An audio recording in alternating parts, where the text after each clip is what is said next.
Cosmology, live on X Spaces. Let's see.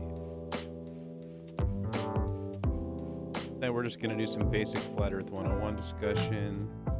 Stop the music there.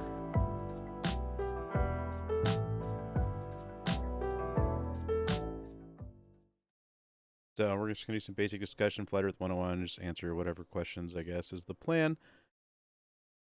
Thought the space was... Well, my apologies. Looks like the space is not up yet. Ah. Hello? Hello?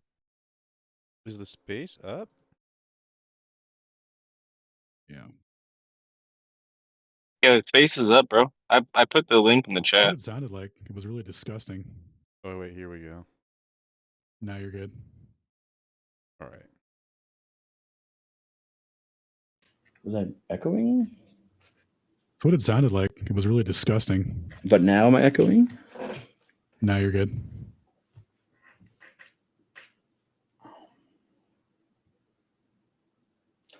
Hopefully, we're gonna have less bullshit, no restarts, and definitely no force closes. Ooh, so the echoing went away and then it came back.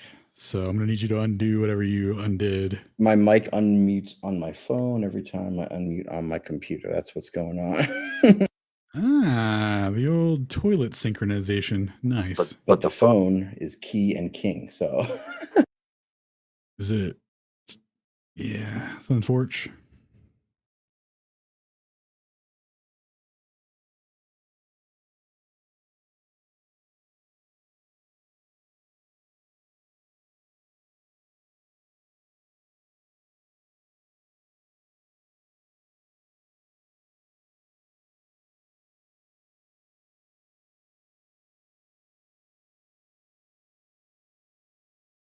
does anyone know how to turn off?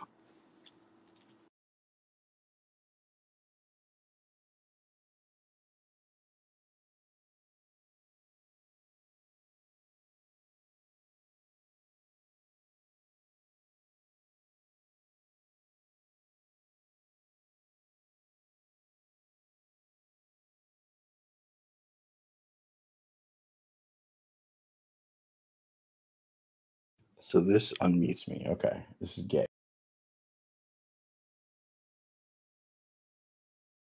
Yo. Yo, what up, big dog?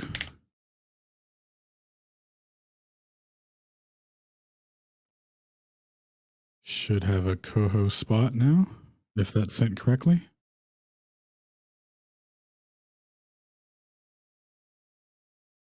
What's this? Nice. All right. What did I just do?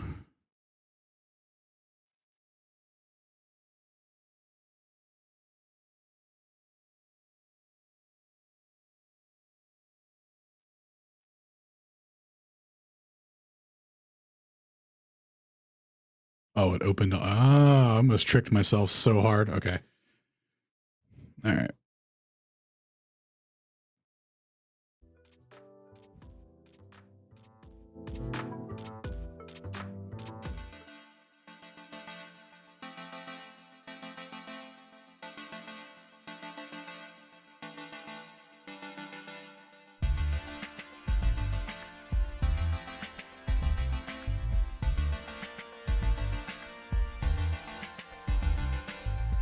So yeah, I was just looking, finding out that Base Camp was started by Wernher von Braun. You know that? Yeah, I need to find a way to make sure my phone mic turns off. Disable my phone mic completely from Spaces. That's all I gotta do. Our story began when Dr. Wernher von Braun and his rocket team first came to the United States in 1945 under military contract to create ballistic rockets.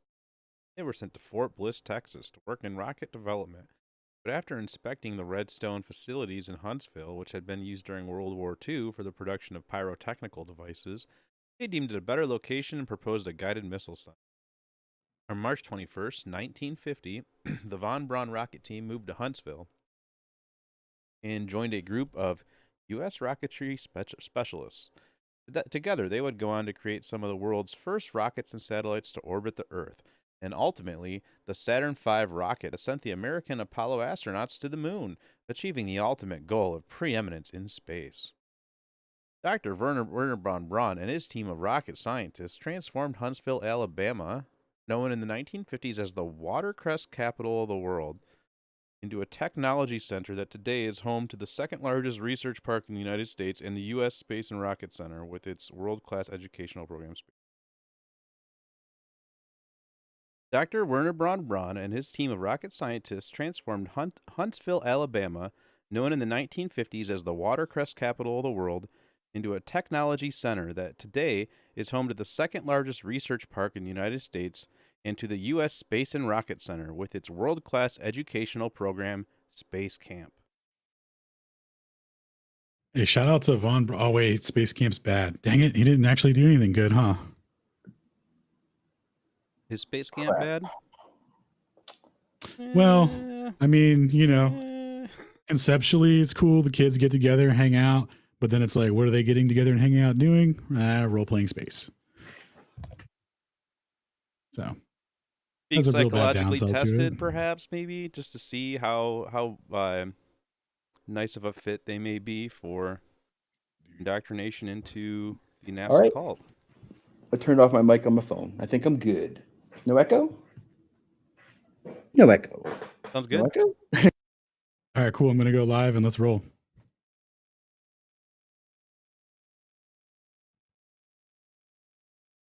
I'm muting to hit the play button now.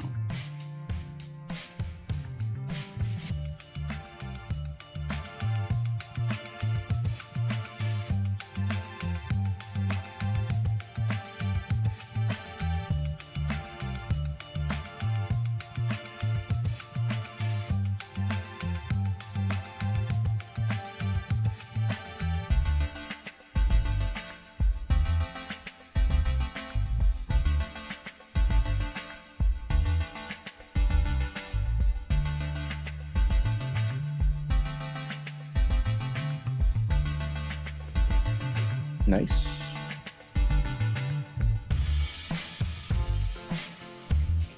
Control speakers. Yeah.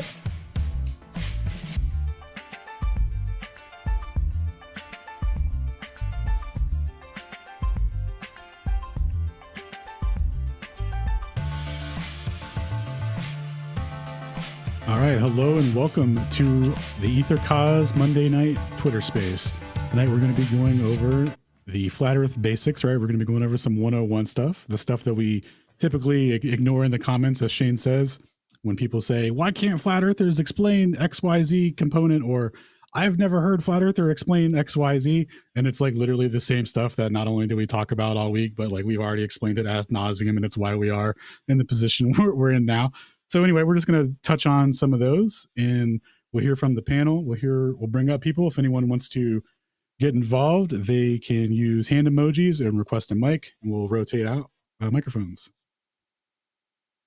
Is my mic coming through okay? It sounds like there's some static. No, it's good for us. Very solid? clear. Okay. How am I doing? Well, if it's solid, if it's good for you guys, it's good for me. Yeah. It sounds pretty good. Sounds crisp.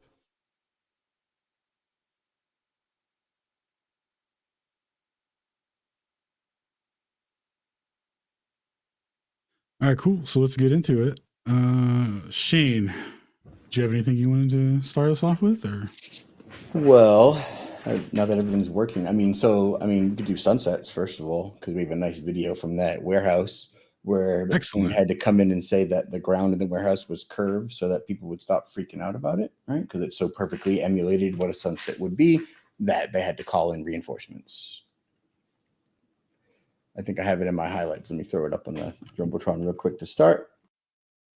So you're telling me that the minuscule curvature in a warehouse blocked out a light that would have no other reason to be obscured, right? This little tiny, like so what exactly is he saying?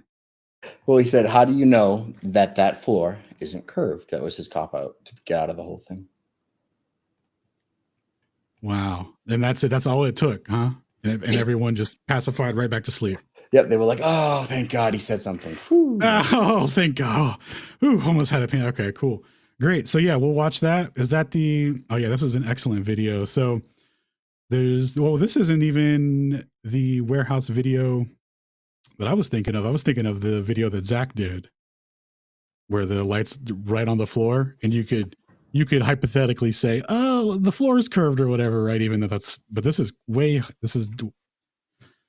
to be one hell of a curved floor. That's all I'm saying. It's short and sweet. It's like 48 seconds and it's like 70,000, I think, but it's such a good demonstration of things disappearing, not only, let's see, into the horizon, right? But bottom up, look at that. And it's gone. And it's gone. All right, cool. I'm going to play it out for the audience here. Yeah, we are live on Twitter Spaces, YouTube, Rockfin, BitChute, Rumble, Any Fish, Plenty of Fish, Christian Mingle Meat, and Only Farmers. You don't have to be lonely at farmersonly.com. Shout out to the farmers, dog. We need some more speakers up here before you guys get crazy. Who can we invite? New perspective. What's up? There he is. You grabbed him. Oh, yo, I sent Melodome the speaker. He left. Is he here? Oh, I haven't seen him up here. He was here for a minute. Let's see, who do we got? We got Stones up here. We got Flat Monkey, Brandon, or Quinn, some may call him. Anyone else trying to come farmer, up? The guy outstanding in his field, right? Yup. That's what, yeah. I mean, until it started raining and he went inside, but that's another story. I'm looking at Bill Wheel. I know that dude's a farmer. You can just tell by his hat and beard. That is the beard of a farmer. Yeah, he could scare crows from does and rows, just not doze, but he didn't know how to dosey-do, you know? Damn. Jeez, man. No. Bill says my emojis aren't working. I don't know how to fix that, except I started it with emojis. That's all I know how to do. Can other people use emojis? Why do you think I'm so Shane? I can see their emojis and stuff, but not Bill's. Yeah. It could just be Bill. Leave and come back, Bill? I'm here, but I'm not a farmer. Oh. I live in what? Street, but no way you're not a farmer with that hat. You scared him off, dude. Maybe he's just a cowboy. Yeah. Do you wrangle horses? My dad does. All right, close enough. I'll take it. So he's a cowboy boy. Hell yeah. We got a cowboy's boy. Cowboy's boy. All right. So anyway, we're going to get into flat earth stuff now. So sunsets, big problem for us or for them, Shane, would you say? Oh, big problem for them, right? Because absolutely angular resolution limit and disappearing bottom up with the lower horizon being the limit that gets set first is an absolutely, rock solid explanation for why things disappear on a flat plane, because you don't see infinitely and light attenuates.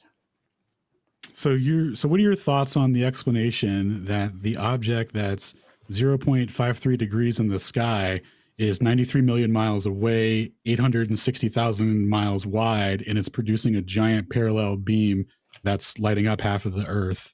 The parallel beams that nobody's ever seen. Dude, those mystical beams, the ones that must be parallel, that no one's ever seen or photographed or had any evidence of, but we know are there because of why? Because Eratosthenes. That's why it has to be, because we measured the sphericity of the Earth using that, right? Well, you're not Greek. So you didn't try it. You didn't do it, right? I didn't even. You're not a historical Greek man. Like Herodotus, all the historical Greeks come from Herodotus. If you're not in Herodotus, you don't count. Did they all tend to have the same thing where they're just pseudo-historical characters with no primary documentation of existence? Yeah, what happens is one guy cites another guy, and then another guy cites that guy, and that's your historical record right there. Nice. It's like a whole new game of just trust me, my friend told me. Yeah, except it's backed by Wikipedia. Hey Shane, I sent you another example of that exact experiment. in your DM. I don't know how to share it. But when I did the other day, we had multiple globers say they would turn over to the flat side if we were able to recreate this. So What? What are you talking about? To which programs DMs, Ben? in you Twitter, bro. Oh, Where else would I share it? are we even friends on Twitter? God damn you! I believe so. I don't know. I don't know how that works.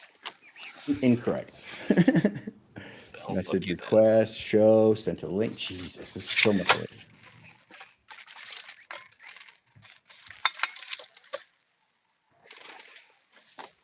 You doing your dishes, Ben?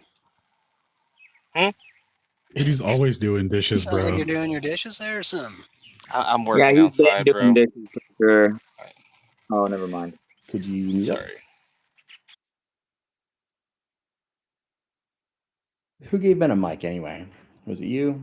Dude, it was me. I misclicked, honestly. I thought it wasn't Benjamin from Discord. Sunset and rise on a geocentric Earth Part 2. This is what he means. Oh, I think that's what you meant, Alan. That one. I'm not sure. Let me throw it in the big jumbotron. That one. Crap! It doesn't even embed. Weak.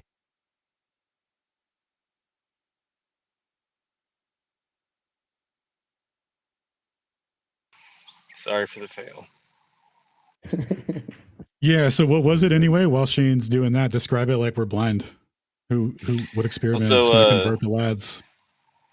It's there's two like panels of chicken wire stretched out flat, one over the other with a space in between, and a laser pointer is put on a cart and then moved away over a flat surface, and as it does, it sets below the chicken wire. Basically, I mean, that's the most simple way to put it. Well, being as the chicken wire is metal, maybe there's some kind of electromagnetic variation going on there. There might be. Yo, how does that differ from the thing that Shane showed us, though? No, it doesn't. Like I was just saying here's another one, right? Oh, like dude, this is a shorter distance. Oh, dude, okay. All right. So anyway, what else do they say about the sun shane that they try to get mutual exclusivity over? Like, how is it exactly that we have this apparent object in the sky that you can't triangulate, but trust us, we triangulated it at 93 million miles? Like, what is the baseline for what happened there to even get this lie on the going? Because it all starts with a Greek, as we noted, or an Egyptian, depending on your history. So when you get your Greek historian or you get your Egyptian, what has to happen to make the globe from that point on, right? So we got our lad that's going to tell everyone that it's a globe. What did he do and how? We're talking about Eratosthenes, our boy. Our boy. Yeah, put some sticks and shadows in the ground and assumed perfectly parallel light beams. And we're like, based on this ridiculous assertion and a shadow in the middle of a well at solar noon, I'm going to say that the Earth is, what did you say? What was his guesstimate? And it was like really close to 39.59. Oh, yeah. 6839 stadiums or whatever they made up. So, he was super, even though no one knows what it is, there's different metrics for it and it can't be derived or anything. It's like he was super close with his approximation. And you could only do that if the sun was actually super far away and parallel lines and all that. Now, why is this important? Because the parallel lines, nobody ever sees them, right? So this whole thing is based off of that. But even in the globular model, they accept what's called anti-corpuscular rays, which is in the direct face of what they would call a parallel light ray. It's the exact opposite. It shows that there's a convergence point, and then when there's divergence away from that, when you get 180 degrees away, it reconverges to a point. So that's the exact opposite of what you would make for like an observational phenomenon, and then try to apply quote unquote parallel rays to something in the sky as the source. Like you wouldn't do that because you didn't even see the parallel rays to begin with. So we're already off to a bad start on that.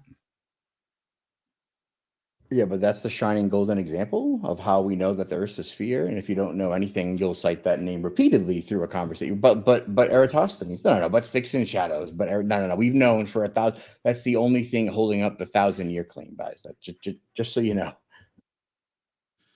All right, so they've got their distances that they can have fun with and whatnot. But what does it actually mean when they get into navigation and, so like celestial navigation? How far do they put everything? Do they put it all on the same plane, or do they go, oh wait, this one's 90, slightly further? Like what's going on here? What do they do? Yeah, so they pretend that they're different light years away. This one, based on the luminosity and the optics, which is how we get mass, etc., is this far away, and this one's this far away. But when it comes down to it, when they got to use them to navigate, they treat them all as an equistatic web that literally moves in tandem. They don't move separately because they all move the same. So they have to treat them as all the same distance, or none of it works. So they just pretend that they're different distances when you guys ask, and they pretend that this vision linearly scaled infinitely will of course show you that that's how far away they are, when in reality they only ever deal with the apparent position. That's all that there ever is, and they all move together in static tandem. So the apparent position, putting it all at a close fixed distance, because that's because the way that you're going to use them has to be in line with how they're actually perceived, right? Because the maps and everything is going to be derived from, your perception, right? Your literal perspective, even though they say perspective isn't the causal mechanism for what we see in the sky. It's due to, again, parallel light rays coming in from infinite distances. But when it matters, right? When you're trying to have people figure out their locations, it's all on the same plane. And then from there, we can get into well, you already kind of started, but that's the celestial sphere, right? Because it's like we're moving everything that we need closer and putting it on the same plane, putting it in the celestial sphere. Now what do they do with the distances of the celestial sphere, right? Because those distances mimic something that sounds an awful lot like the radius of the globe. You mean talking about the radius of our limit of our spherical view?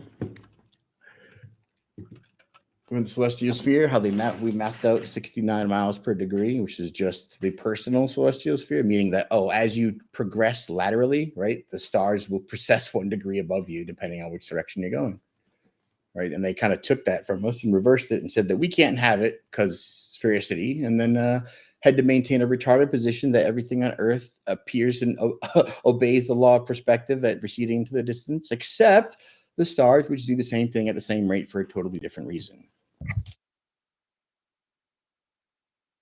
Yeah, that's the one. So what we're learning is that objects in the sky, their usefulness comes in the form of how fast it moves in the sky in relation to your position. And for the distances, it really only matters if you're trying to map them over the Earth so that you could have your coordinate system match up, right? Right, which it always will, right? And to do that, yeah. Sorry, you're good. Go ahead, Toby. Just to read from the link that Shane posted there. This is from NASA. This is This is from web.archive.org, the Wayback Machine.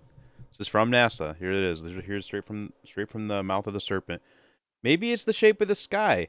Humans perceive the sky as a flattened dome, with the zenith nearby and horizon far away. It makes sense. Birds flying overhead are closer than birds on the horizon. When the moon is near the horizon, your brain, trained by watching birds, miscalculates the moon's true distance and size. Yep, that's from Gleam, that main link from the NASA link before they pulled it down and reworded it. Dude, well said. NASA and Gleam.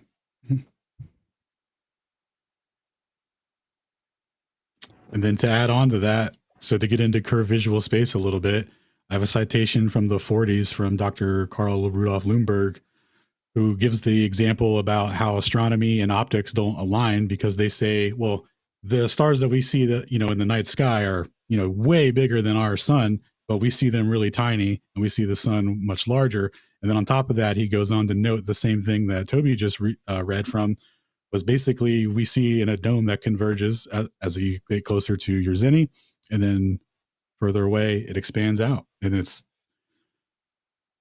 to ignore that is like, I don't know, it's crazy, but it's all based off of our perspective, how we see the sky, and we see it in a hemisphere essentially. So that's how they mapped it. And then when you try to argue that with, or put that forward, you're told, well, we don't see that way, that's not how it works. And it's like, it's literally how everything was based upon and how they mapped everything. So it's crazy to argue against it, but I see why they have to, because it really, if you don't have that mutual exclusivity of the linear relationship of why the stars are displaced when you move relative to them, then you don't have a globe anymore. But let's we on parallel light rays. I thought it was interesting to be like, yeah, they're going to assume parallel light rays for all the things that they can't explain with something they've never seen, except everyone knows when the exception is, right? The Selenilian eclipse, when suddenly they become perpendicular from both sides and shoot towards the middle and become not parallel. It's like, okay, for that explanation, they're not parallel, but for every other time, you need them to be parallel. And that's how they do it. Retarded. Mutual exclusivity. No, they just kind of pick and choose is how it works. Parallel when we need it, not parallel when we don't. Yeah, well, we've been talking for a bit. Does anyone have anything to chime in on that, or a different thing that they hear often that flat earthers can't explain? Because we'll explain them tonight or right now. I got one that I'm going to send you, Shane. I sent it to you earlier. I don't know if you probably didn't see it, but just Samuel asked me to touch on something. Sorry, go ahead. Just in case it's too much work for someone to actually go click on the link and like read for yourself, I also posted it in the Jumbotron for you. So there you go. Well, but what about neutrinos that I can see below my feet coming from the sun? Oh, well, you got actually, that defeats everything. Wait, so how do we neutrinos? So something came from underneath our feet, therefore it must have come through the Earth from the other side via the sun. Yep. And even though solar energy particles are essentially totally random, and we don't have any good simulation of them, and no accurate modeling of them, we should probably go ahead and take that to be true. There came up. If we can get a photograph of Polaris from anywhere south of the equator, like up to about 20 degrees south latitude. Why would they have that? Don't we claim that we can see it up to 20 degrees south latitude? I don't know. I haven't seen it that far south personally. No, right about the equator. They built it on real observations. So like they started with real parameters and then built within that, right? So we can't see it past the equator because that would be the average height, right? We're about 1 degree south, right? Yeah, that's the example we use. You can see it maybe 1, maybe 2 degrees south when they distort refraction, but yeah, no further. I mean, somebody supposedly found a claim of seeing it quite a bit further, but I think that's what it was a claim from way back in the day. But real quick, the moon thing though, we do see the moon visibly with our eyes as getting bigger when it gets really close to the horizon, but apparently cameras don't. So is that what you guys are saying? Like there's a perspective dome that's processed via our brains, but like there's that one effect specifically, like the size distortion, that doesn't show up in cameras, right? Because I'm looking at this page you linked, this NASA web archive. I think if you like turn around and put your head through your legs and look at the moon, it looks significantly different, like kind of proving that it is about your brain. Really? Yeah. Yeah, I've heard that too. I'm looking for some moon gravy, some super moon comparatively, I think. I looked up Polaris in the past week because I had heard you could see it south of the equator, and everything I could find said that you could see it from up to 1.5 degrees south of the equator, but only from certain locations. I don't know how many, but you couldn't see it everywhere at 1.5 degrees, but you could see it from various locations at 1.5 degrees. Yeah, but just to clarify, what you read was articles about what the globe model would allow. So, like, they're not saying, hey, it was observed here at this time. Look at it documented.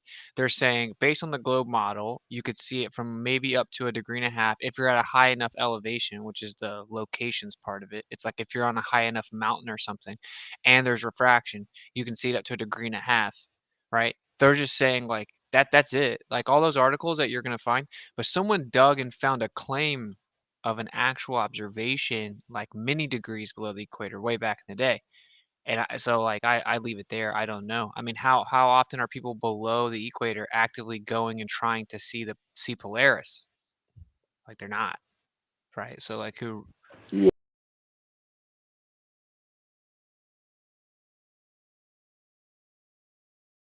Whoops. I just accidentally left the space. My bad. Whoops. I apologize for the interruption here, folks. If you were listening, oh man. Yeah, I have the link over here. Hold on. My bad, y'all. Right in the middle of Witsit talking. Here we go. Boom. But if it's based on the elevation angle, then that would be true for us as well. Sort of, yeah, because it gets very different at near the horizon, right? Like the compression. Yes. Yeah. Yeah, we have a lot of leeway there. Nice. Yeah, hey, Shane, when you get a second. You're hot micing, Bill. Sorry. Yeah. Oh, is that what that is in the background? Yeah, that's been killing me, dog. Thank you, Stone. Oh, dude, you just man. Pleasure. God bless you. Reciprocal zenies. Dude, I got glow proofs all day. I don't know. Is there no one else? Because I got glow proofs all day. Well, dude, we'll reciprocate the zennies in 1 second. Yo, Shane, I sent you a thing on what's the other thing we used? Discord. So if you could check that, somebody had a question about that they were getting harassed on or whatever. Because I mean, I got a pair of glasses like within reaching distance. So you guys just let me know. Dude, is Baller Austin trying to come up here and be the glare? I'm just saying, I'm just saying he's on call. Like I don't not necessarily wanting to. I wouldn't really phrase it that way. I'm saying he's on call though. Like I got you. Saying should the need arise, we would have to explain how we're going to have to correct for the equigravitational potential of the geoid that we're trying to measure, right? Because if you're simply looking horizontally, based off of a plumb bob, I mean, you're obviously a retard because you're actually standing on an uneven geoid. And to map that, it's actually mapped from its equigravitational potential. And you do that by deflecting your vertical. Otherwise, your zennies won't reciprocate. So you're saying that I actually have to reify the sphere and then adjust the plumb bob? As you please. Interesting. So it's almost so you're saying that it'll be like it's vertical and perpendicular to the plane Earth that's assumed as a horizontal, but it can just be adjusted based on my assumption the Earth's a sphere, and then I can move it around as needed based on gravitational anomalies that I can't actually verify. Right. Yes, because remember what you're doing is you're not measuring the ground per se. You're conforming sky observations to the ground so that you could make a cohesive latitude longitude system so that you could impose that with a royal decree on everyone later so that they would, never have to make another map because one was generously provided to them. And you know what they say, if you get something for free, you're the product. Thanks for the map, guys. It was awesome. I guess that's not a globe proof anymore. I'll have to take that off my list of globe proofs. Don't worry, I got tons of them, though. Tons of them. All right. What's the next globular proof? The neutrinos really set us back. We're still struggling to get through that one. Just stop denying science is a good start, Well, more so, I just know it can't be flat, right? For one, if the Earth was flat, then it would be daytime all the time. Or is that too low? Should I not go with the low? I mean, that is what we actually get, though, right? We're asking for the low. It's going to be daylight the whole time. You'd always see the sun. Is it always daytime on your pizza, flat earther, or what? Oh, dude.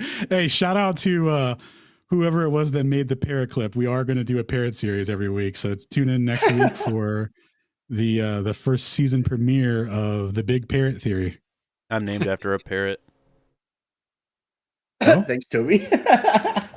Yeah, it's true. Toby has this thing where he just confesses things sometimes. Everyone, this is fine. It's fine. Just keep the swastika away from the space, please. All right. So I guess obviously you guys clearly ducked that. And I get it. You know, being Flourish, you don't have a model, and you got to run away. I know you can gaslight way harder than that. Come on. I have a soul though, so like even playing the role, it's like this tricky thing, you know. Mild gaslight. But you're like you're being a really weak glober right now. Like you're not even making me like you're not even giving me any discomfort. You're not making me regret talking to you. Okay, well you're just a con man. There we go. There we go. So I mean, you're just a bunch of grifters that can't get out of your mom's basement, and you're just doing this to make money, and you're preying on the gullible.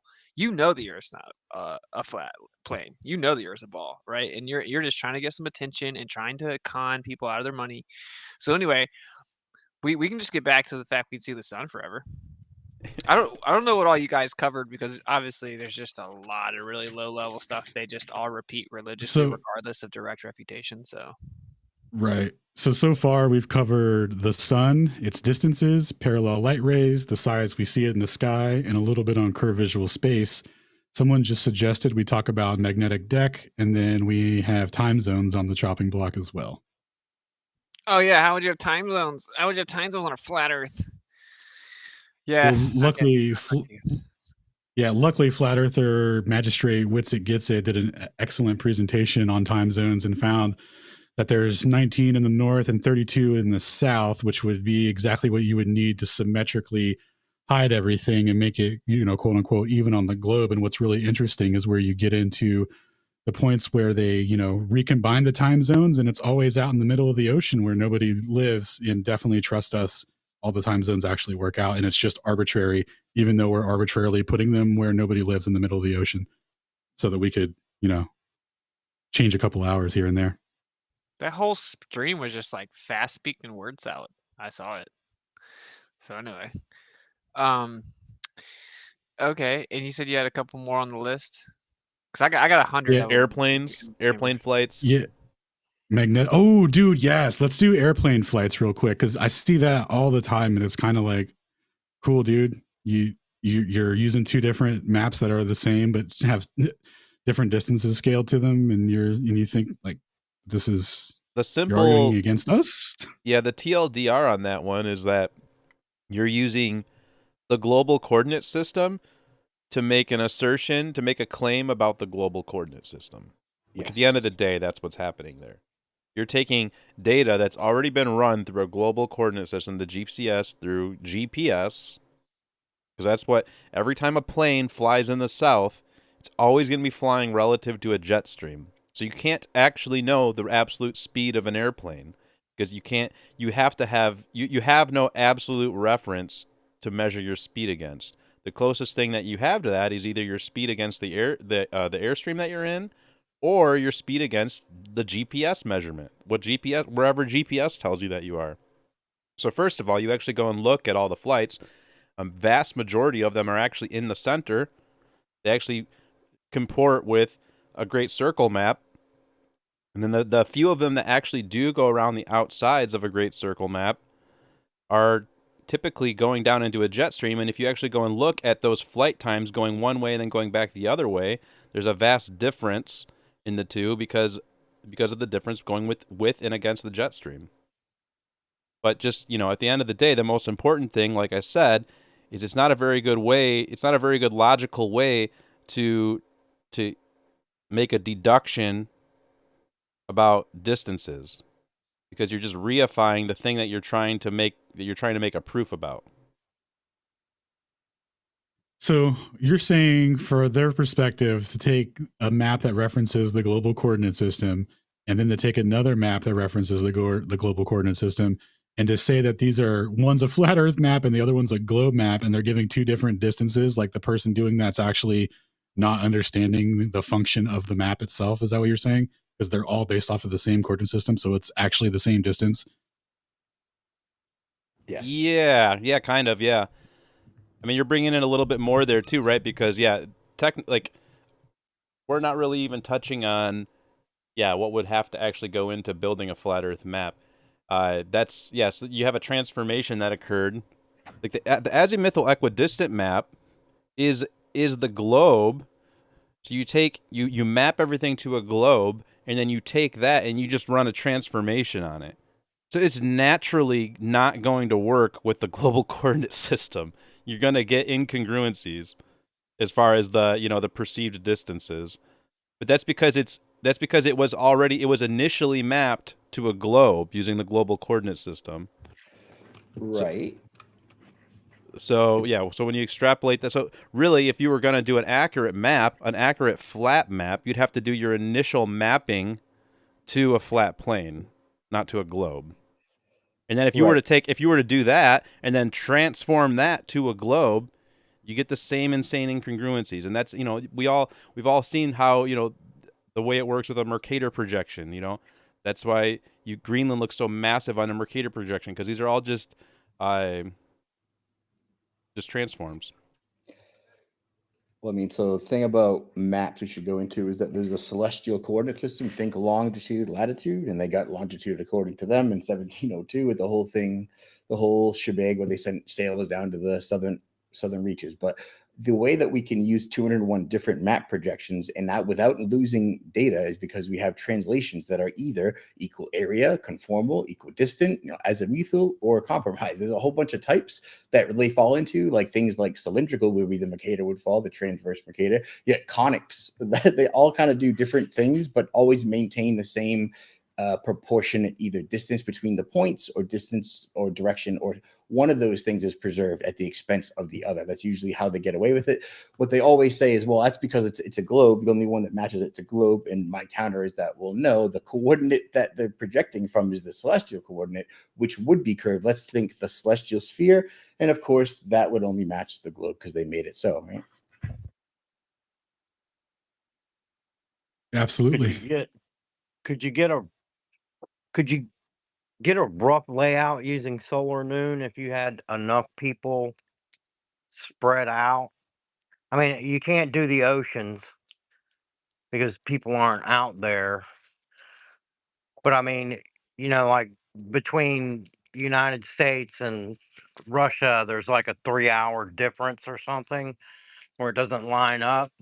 I mean, if you had enough people around the world catching solar noon when the sun is directly due south of them, solar noon every day, wouldn't you be able to lay out those time zones and see where missing area is? Can jump to time zones, or is that on what we were talking about? We were talking about, I thought you were talking about a flat Earth map.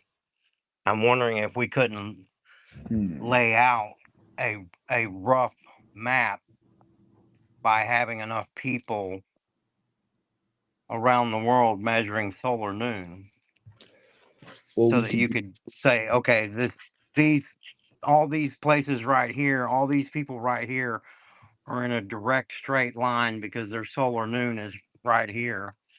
So if a continent was shifted one way or another way or bigger or whatever, wouldn't it show up and by measuring solar noon?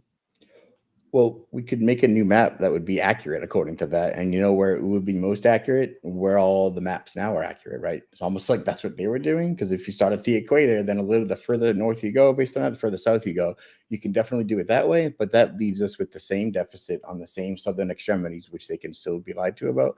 So the point of mapping it is to map those southern extremities as well, right? That's the whole hidden mystery to it. So we can replicate it without that, but at what use would that be?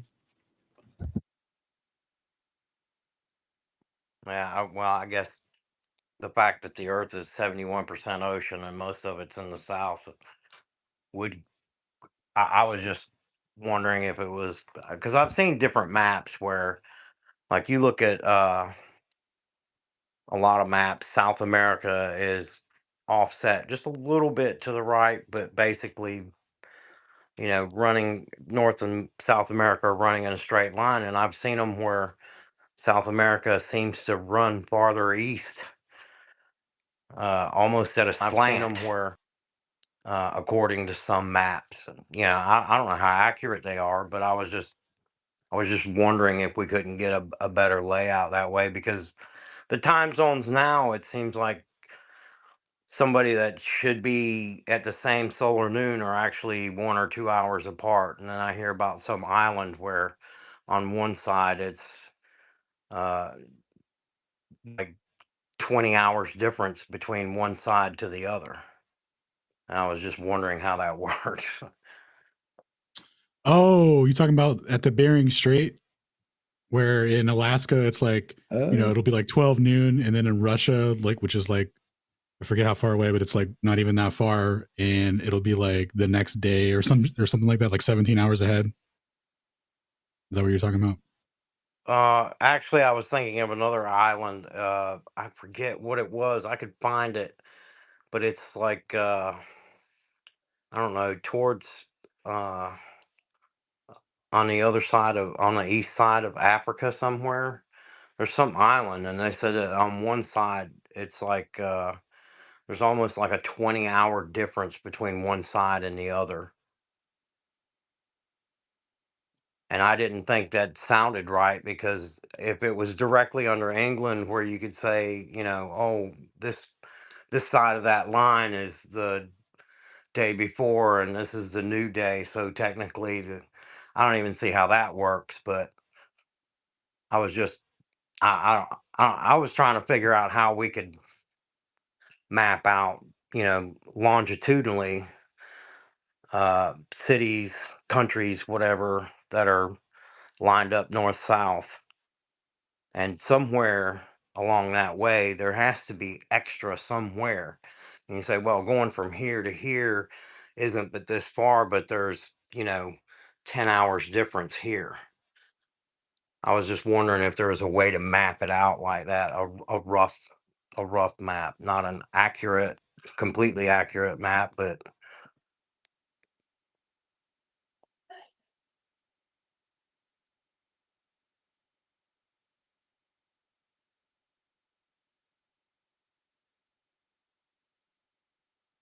I do know you pointed out that there's a huge time difference between Alaska and Russia, though. And I think there's one place where it's only like 50 miles between them, isn't it?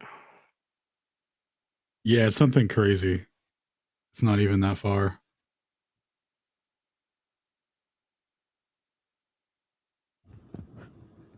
So you mean like those totally arbitrary political designations between countries that don't mean anything and definitely wouldn't be dependent on solar noon? Remember when we went over this and they were like, "Nuh-uh," and then we were like, "Well, there's more time zones in the south," and they were like, "Nuh-uh," and then people from Australia have, what do they have? Half time zones, so they get 2.5 versus this. Dude, they got a literal halfie, bro. They get a half-hour time zone. Get out of here, Australia. What are you guys doing, bro? Like, if you were gonna hide it, right, that's what you'd have to do, and you'd have to sort of make it look like this. Here, I'll post this in the Jumbotron, which is perfect. Same with Newfoundland. They're always a half an hour ahead of the rest of the gang. The new Findies, dude. Yikes. We just call them Newfies. Oh, I like that one too. It's not bad. All right, you go around the outside, 22, 22 and a half, 23, 23 and a half, and that's how you get more in the south and the north, and that's how you fudge it, right? We don't have different. We just have 17 halves in addition to our regular time. It checks out. All right, so I had my reciprocal zenith paper that would show how the refraction index and the coefficient used, the Gaussian coefficient would be exceeded in every reciprocal zenith angle measurement, but I can't find it on my new computer. Do you have it, Alan? The Gaussian coefficients? No, sure don't. Nope. The There's a reciprocal zenith angles paper that shows how retarded it is from their perspective. Hold on. Nice. Real quick, we got a little feedback in the Aether Cosmology chat that we're going a little too fast for titling this Flat Earth 101. Also, there's been a request for more visual aids, but also this was about, 10 minutes ago, so we do have a little bit more visual aid, Mr. Nikolai. So hopefully that's helping. We've got the images I've shown on my screen with the time zones and with the maps that Shane provided. But if you have any specific visuals you'd like to see, let us know. But yeah, so just let's try, and I guess make sure we do a 101 on some of this stuff. Also, it looks like we got Mister's hand up. Yeah, I was gonna say, I once saw a video of a Jamaican guy spinning water 2 different ways at the equator. How do you explain that? That's a pretty good 101. Firstly, he was African, not Jamaican, but I'll let it go. Look, I'm not gonna get into those details. I just know I saw the video and you guys need to do some explaining. You're a pretty good glober, mister. The good old Coriolis toilet bowl thing, where it's like, yeah, definitely not the shape of the water and the speed at with which the water enters. It is most certainly the northern hemisphere that you reside in that determines the direction of the water bowl. Yeah, that got debunked super quick. Yeah, actually, if you have a house on the equator, you can actually have 2 toilets in the same house that go opposite directions. Oh my god, that'd be so cool. But I have that now. What it do? Yeah. I'm going to the counterclockwise toilet. It was actually Michael Palin who put it in a TV show years ago, where they showed the tourist trap in Africa, where there's a guy standing there on one side of the equator and they walk 60 feet, and now you're on the other side of the equator. I also saw documentation long after the fact that particular site is nowhere near the equator. Oh no, they got equatorially tricked? So totally geographically busted, yeah. Dang, dude. So if you're on the equator and your toilet is right on the equator, is it just going to shoot straight down? You just got. That's what I was about to say. That's so funny. Yeah, That's so yeah. funny. You're gonna pee all over yourself. It's just gonna go straight down. So just to be fair and to properly steelman their position, like we were all brought up, told that our toilet bowls, flush a certain way, one way or the other, depending on if you're in the northern or southern hemisphere. We all kind of believed that to be true, or at least I think a lot of us did. Turns out it's not quite so straightforward when you actually look into it. Now, to be fair, let's be clear, cyclones and hurricanes do follow those rotational, those rotational directions. So there is something to a Coriolis, quote unquote, or like a motion of the weather that does kind of match these rotational effects. But when you look at it, it's all relative to the sun, and actually it's interesting how hurricanes and cyclones never actually cross over the equator. I think there's an induction that occurs relative to the sun moving in and out, or moving around on there's a numerous flat earth explanations you could have for what causes this. Like, we exist within an ether vortex that's measurable, been measured with interferometry, and which actually also debunks special relativity and the motion of the Earth. There's the relative motion that we seem to be able to measure is better explained with a stationary Earth and a rotating ether wind, which would be like the background medium that we exist in, the thing that light propagates within. The medium that makes up the bottom level of everything, of the makeup of everything, is in a swirling vortex motion, essentially.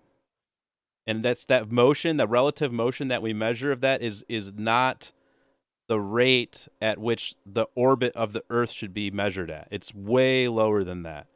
And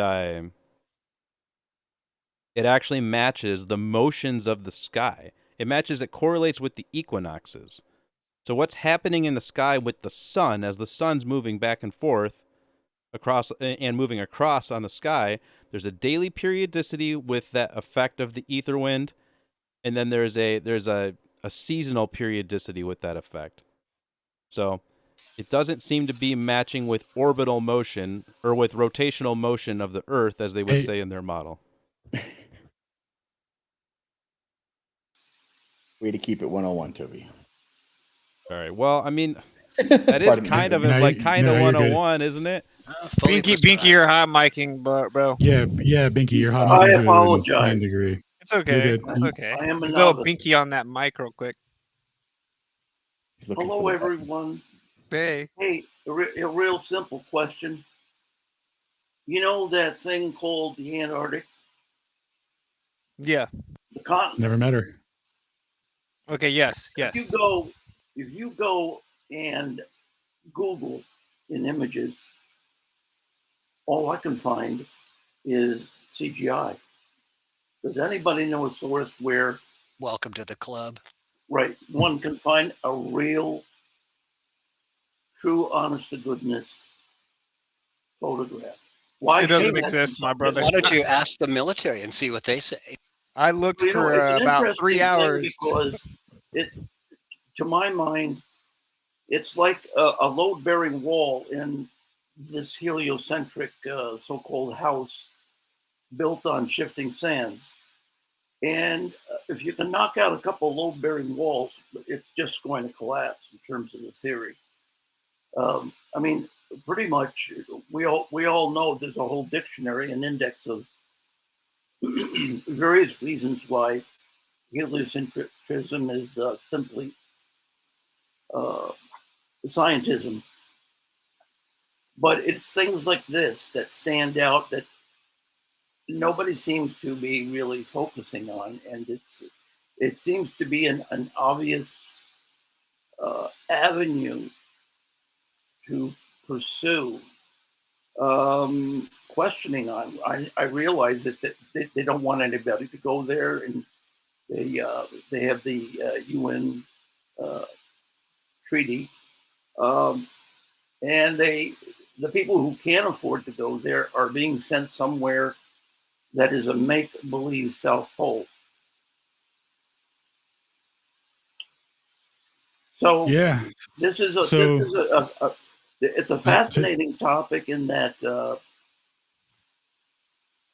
ice wall is acting in a way to contain, but there are, from my reading, there are other realms, and not to digress any further than the focus on in the Antarctic, but there's way more going on than they would have us believe. Suffice it to say, it goes without saying. Yes, the Antarctic. Where's a picture? Yeah, so I put one on the Jumbotron. I went there with Toby. You can see him in the picture. He's the penguin. And there's the ice shelf, aka load-bearing wall. And yeah, it wasn't quite what we expected. And it turns out there wasn't any more land, unfortunately. It just kind of fizzles off into nothing. Toby dropped the real picture from space. Who wants to check that out? Say again, Wiz. That's beautiful. Toby dropped the real picture from space. Who wants to check that out in the Jumbotron? He said, hard to say. It is on the fence there, if that's real. Oh, I see it up above now. Yeah. Yeah, it's staring right in the face. How are you going to argue with that? Well, hey, don't you guys know that they have taken boat races and circumnavigated Antarctica? Oh, please. Yeah, please just throw a stupid flirt. That's a fling bait. No, now I get it. Now I hear it. Yeah. Yeah, now I remember. Yeah. Oh, yeah. Yeah, Binky, can you mute though when you're not talking because you're the feedback or whatever is it's muting. You know, epileptic seizure or whatever. Thank you. The waterfall. Some dinner. I'm scared of this question. You guys got it. Circumnavigation. Oh, sorry. Yeah, sorry. So Pizio, what Pizio was alluding to was the old circumnavigation race that they do every year in the South. Shout out. So you know how everyone's like, the Earth can't be flat. There would be people would whistle blow and stuff. So shout out to your boy Urbe Raboni who blew that whistle, dog. Came out and told us that in the South the distances are way longer than what they would be in the north because so when they finish their race, they say that the total speed that they were traveling is like 13 miles an hour or something really slow. And then in the north, the same type of boats go like 30 to 40 miles an hour. So requesting they're clearly traveling way further. Yeah. What's up, buddy? You're up. I just wanted to say, can anybody hear me? We can. Yep. Okay. Yep. Does anybody recall a Globebusters show where a French professional sailor was on and was interviewed on this very idea? Yeah, that's who he was talking about. Yep. The distances he vouched for the fact that he measured the distances were off. Well, I mean, he was a professional sailor that actually partook in the races in the South himself. Precisely. Yeah. He doesn't count though. He doesn't count. He doesn't count though. He doesn't count. Dude, I have an anonymous cartoon character profile picture, anti-flat earther on Discord and on Twitter who told me he doesn't count. So now, what does that mean? We can dismiss his We can dismiss his testimony. Someone who is super obsessed with flat Earth and claims it's stupid told us that we can't trust him. So yeah, sorry, the chat corrected me. It's about 3 to 4 miles per hour in the south. So shout out to the boys racing snails or whatever they do out there. Yeah, it's so funny. How does a truther see that? And then what did the guy say? What did Harrison say? He said, "No, it's because there's no wind out there." And I'm like, "What?" Google what's the windiest place on Earth real quick. It's not the chilling Arctic wind, is it? Oh, it's definitely not literally the windiest place on Earth. Dang nabbit. Yeah. I also put a bunch of maps in the Jumbotron for Circumnavigation where we did a bunch of them the other day, and who's still Blinky? Blinky, you're killing us, man. Dude, hey, we're gonna move you down. Binky, you gotta mute when you not up on a mic. Oh, thank you, etiquette. I apologize.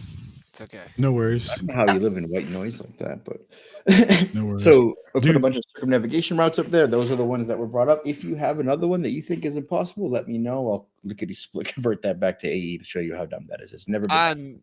I know Mr. Dog Barkin's not talking. So yeah, check out the Jumbotron. This is the magical route. I know Mr. Smoke Alarm Dog Bark's not over there. Yeah, I literally looked around and was like, wait, is my dog barking? Wait, no. Yeah, just a second. I gotta step away for 5 minutes. So just to add to the docket, we've had a request to go over the 2017 and 2024 eclipses. Ooh. Nice. Let's do it. And by us, I mean, shout out to your boy Shane while you hit this layup off the top of the key, dog. Those might be for Pizio, though. Those are 3D physics reconstructions of specific ones that don't match, if I'm recalling correctly. What's the question? Is anyone interested in going over the recent 2017 and 2024 eclipses? And this is the same person that complained we were going a little too advanced earlier, so try to keep it just simple. So it could actually be the centrifugal divergence, centripetal convergence, conjugate geometric expression of a magnetic field that goes through an interject process, which has an electromagnetic reaction and interaction and relationship with the sun itself. Could also be electromagnetic polarization due to electromagnetic polarization in the atmosphere. You can take polarized lens, look up the quantum Venn diagram paradox. It actually falsifies the photon, side note, and it also gives us the same type of effect we see in eclipses. That was a joke. That was a joke. Whoever it is that slow down. I'm messing with you. Don't. The quantum Venn diagram, bro.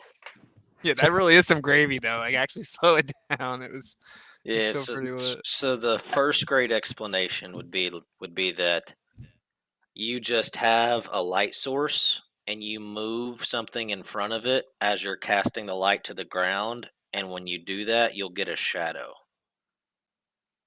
And then as far as the path that the shadow takes, if you were to model it on a globe with the Earth rotating in the correct direction and the moon moving around the Earth slower than the Earth rotates, as is proper, if you put the things fairly close, you'll see that the shadow moves in the wrong direction. But there's a relationship to distance because as the moon gets further away, its tangential velocity would increase if it keeps the same rotational velocity. And so at some point, as that distance gets further and further away in the globe model, the direction of the shadow will, the speed that the shadow moves in one direction will slow down and then stop and then go in the other direction. So basically, for the ballers, it's just a game of getting the distances correct in order to change the shadow velocity and direction. For us, it's just you got two lights in the sky and one moves in front of the other one. That was pretty basic 101. I like it. Yeah, check out the quantum Venn diagram paradox, though. Pretty lit. Do it again, but even slower, Pizio. Also with some modeling. Well, can you pronounce his name slower, maybe, so we can get it right? Piezo. Oh my God, you guys are so funny. You think that it's Pete? I don't even know what it is now. You've gaslit me. I mispronounce it occasionally now. Congratulations, you gaslit me into pronouncing it the way you guys want. Are you happy? Literally, yeah. Yes. Piezo comes from piezen, which is the Greek word for to press. You make me want to go to Alan's side when you do that. But anyways, yeah, I can say it one more time. So on our model, you just have the sun, and then you have the moon. You got the sun moving around us, and you got the moon moving around us. Okay, the sun is moving a little bit faster though. So as they pass in front of each other, the sun overtakes the moon, but the moon's blocking it out. So it casts a shadow across the ground that moves from west to east as these bodies move east to west. Now, on the globe model, you've got this spinning ball that's spinning west to east, and you've got this moon that's moving around it west to east, and the moon moves in front of the sun west to east, right? But what should happen, if you look at it on a simple model, it looks like the shadow should move east to west. So in order to fix that, they just zoom out the scale really, really, really far. When it's really far zoomed out, then instead of moving east to west, the shadow eventually moves west to east due to the change in tangential velocity based upon the distance. So that's how they get it to work in their model. Well, that's how NASA pretends to make it work after Fred Espenek points out where it will occur, and they have to do that backwards engineering nonsense physics on the back end to pretend that that's what's happening. Yeah, they do correct it. Let's really do 101 here. Let's just cover basic logic real fast, okay? So if I walk up to my parents' closet and I find a folder in there and it says I was actually adopted, I'm going to have a moment where I kind of freak out. I'm like, this can't be true. I must be seeing things. There's no way. How could they have pulled this off this whole time? This lie is way too big for them to pull it off. I'll have a little bit of cognitive dissonance. Then I'll think, what about the people in church? What about their parents, my grandparents? What about the people in school and my teachers? What about all their friends? Is everyone in on this lie? There's no way they could have pulled this off. Then I'll just reluctantly look at the evidence and say, nope, there's the literal paternity test proving that is not my parents. Then I'll walk up to my friend and say, bro, you won't believe it. My whole life is a lie.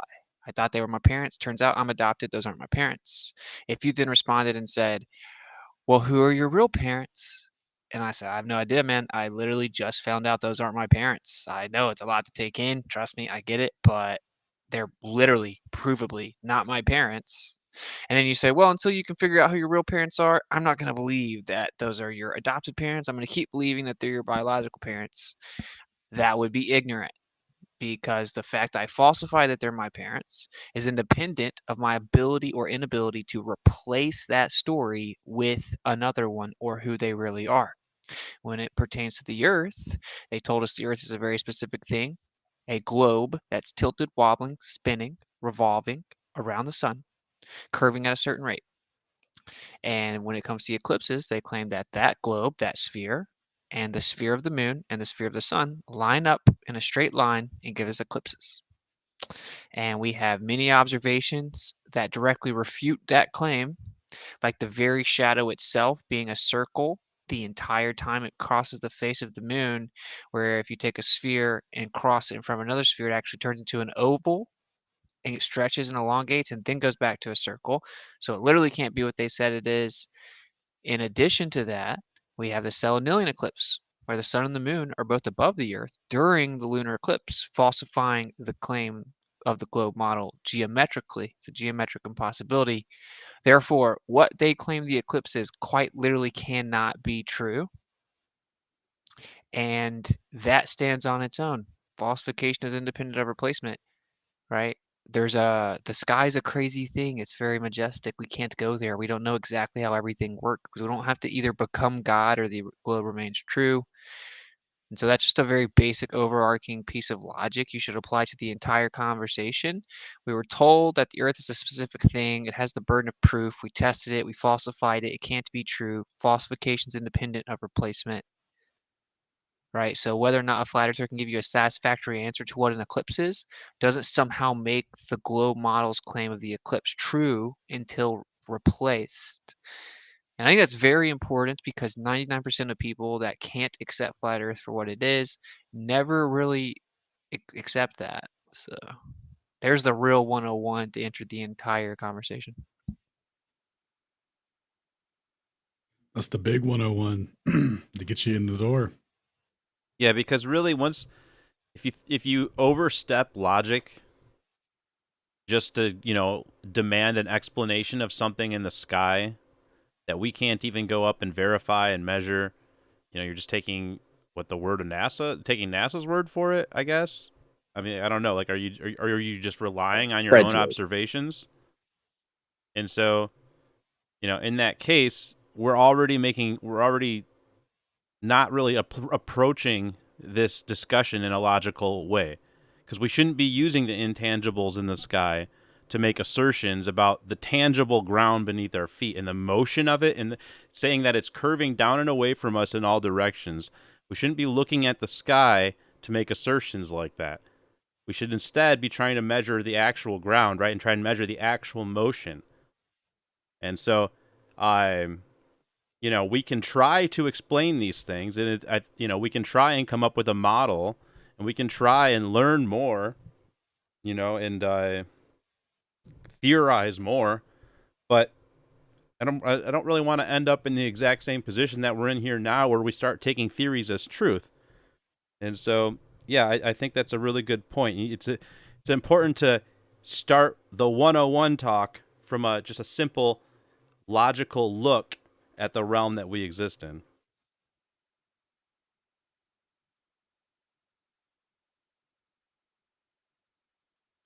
Well said. Yeah, it's attributing, physical properties and causal mechanisms to the things in the sky is what got us here, is why we're in this situation, right? The need to explain it, the alluring, siren's call of like, oh, I know it does that. I'll tell you right now. Yeah, it's mass track, then they come up with the equations and ratios, and it's just like from there, it's just been complete mind poison. And the reason actually it's important to grasp this too, right? It's like when you make a very specific claim about what the Earth is in entirety, then it has a domino effect. You have to start making other claims, like it has to fit within a certain window. So for the Earth to be a sphere, with the oceans bending around it, with air sitting within a vacuum, even theoretically, the prerequisite is something called gravity. And then you attribute that to everything else moving around it. You reify the Earth itself as that model and as a planet. So now you're gonna have to explain everything within that, right? So that's what they did. They started explaining it all within that assumption. The planet. That's it. Like, as a truther, if we can't freely explore the Earth, we can't go below 8 miles, we discover what they claimed about the Earth isn't true, we're not gonna make the same mistake and claim to know what the Earth is in entirety, and then start having to make up all kinds of other stories about what we see in the sky so that model works, right? So that's the reason they had to make up the claims. And people have been conditioned to think like, oh, well, then, any alternative has to do it as well, or not, if not better. And that's just not the way it works. Yeah. And just in case anyone has any questions about Shane's model, if anything doesn't happen to work, invoke Dark Earth. That's all you have to do. Yeah. And so we're getting a little bit of pushback from someone in the chat, which, whatever. And I just want to clarify something here. So they say, you just say they're all intangible unknowns, so you don't have to explain them scientifically. Well, no, it's just simple logic that we can't be making assertions about things that, okay, so we don't know the absolute distances, we don't know the absolute sizes, we don't know the medium that they're in, we don't know we would have to know the refraction rate, we would have to know how much magnification is occurring between us and these bodies. All we really know are angular sizes. And so to try and use that to deduce some kind of, chemical makeup, or to use spectroscopic readings to deduce some kind of chemical makeup it's not honest. It's just theories. Let's point out the problem with it too. So like if we did do that, which we could, like I can even take their values, add a fluid medium, add a magnetic force, explain everything in the sky mathematically, literally. Okay. The problem with doing that, or even just making up our own distances and sizes, we could do it. What'll happen is then immediately, all of a sudden, the Globers will have this double standard. They'll pull out their magnifying glass like Sherlock Holmes, and they'll try to find something where it doesn't work, any little thing, and then they can say, "See, it doesn't work." Well, what we could do is what your side did at that point, and then just make up some new story. Be like, "Oh, well, that's because time slows down and makes it look like it's doing that." Right? We could just constantly make up unfalsifiable things to fix it once you find what doesn't work.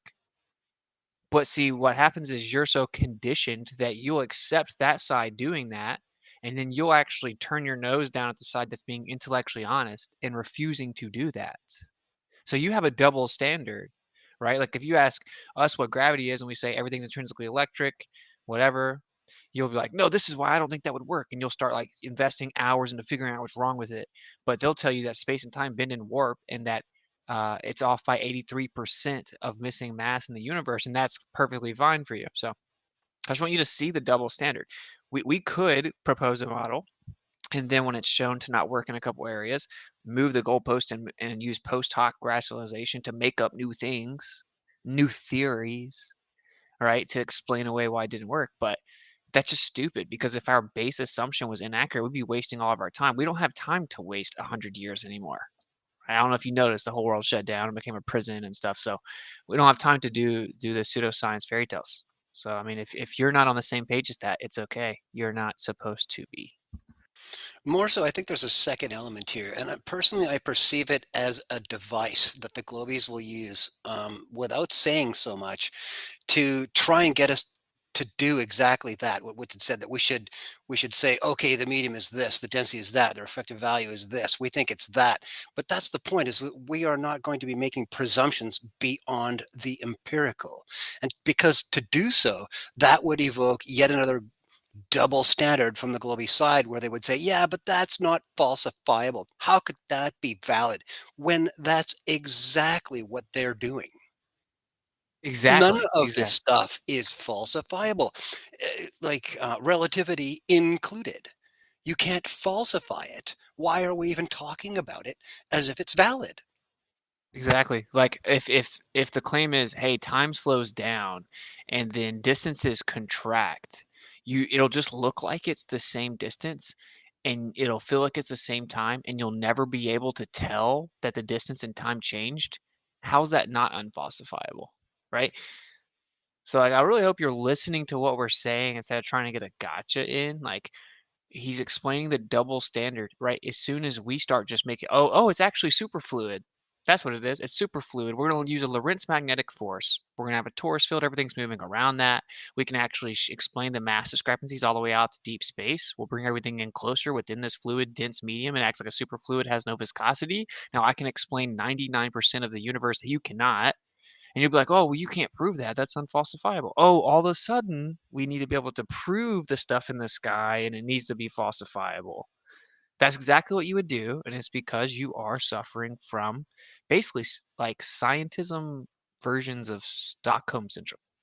So I hope that people can break out of it. I remember the first time I got Stockholm Syndrome. It was not pleasant. And so now another comment has been made that we're calling millions of people dishonest. And so maybe we should touch, this is another 101 topic that maybe we could touch on really quick here. Everybody must be lying.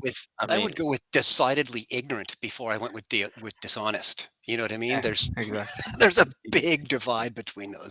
Incredibly uninformed. And I traveled the United States offering hundreds of dollars to people that could answer elementary questions about what they believe being the globe model. And 99% of the nation's population that I ran across in every major city, literally every major city, like couldn't answer the three basic questions I gave them about the elementary aspects of the model. So when the vast majority of the world is incredibly ignorant of the history, the specifics, the contrary tests, the suppressed evidence, it requires diligent research, intellectual honesty, and the ability to be like societally ostracized by people that are less informed and more ignorant. Then it really weeds out a large percentage of people. So though these people believe the lie, you basically just said you're accusing the whole town of being in on the lie that those are your parents. And that's ridiculous. They think they're my parents as well. It's very, very ignorant. Yeah, most people just don't know. Yeah. I mean, even within academia, I would even say, to add on to that the people that are usually highest up within the ranks of academia and the research institutions are usually the ones that are most bought in because they have additional layers of cognitive dissonance to overcome, not just the ones of like what they were taught, but the ones of like they've built an entire livelihood and a career off of, the way in which they think the world works. And were it to be false, they'd have to tear down so much of like their worldview and their reality that it's an extremely monumental task. Also, just tidbit, not to open it back up, just touch on it. The way you falsify relativity is through the key postulates. Obviously, you can't measure bending or warping of space-time, but you can falsify the speed of light stuff. Yeah. Oh, you can logically falsify it, but you can't empirically falsify it, and that's the divider. Yeah. I know what you're trying to say. I was just making sure that people know that there are falsifications of it via other means that have taken place.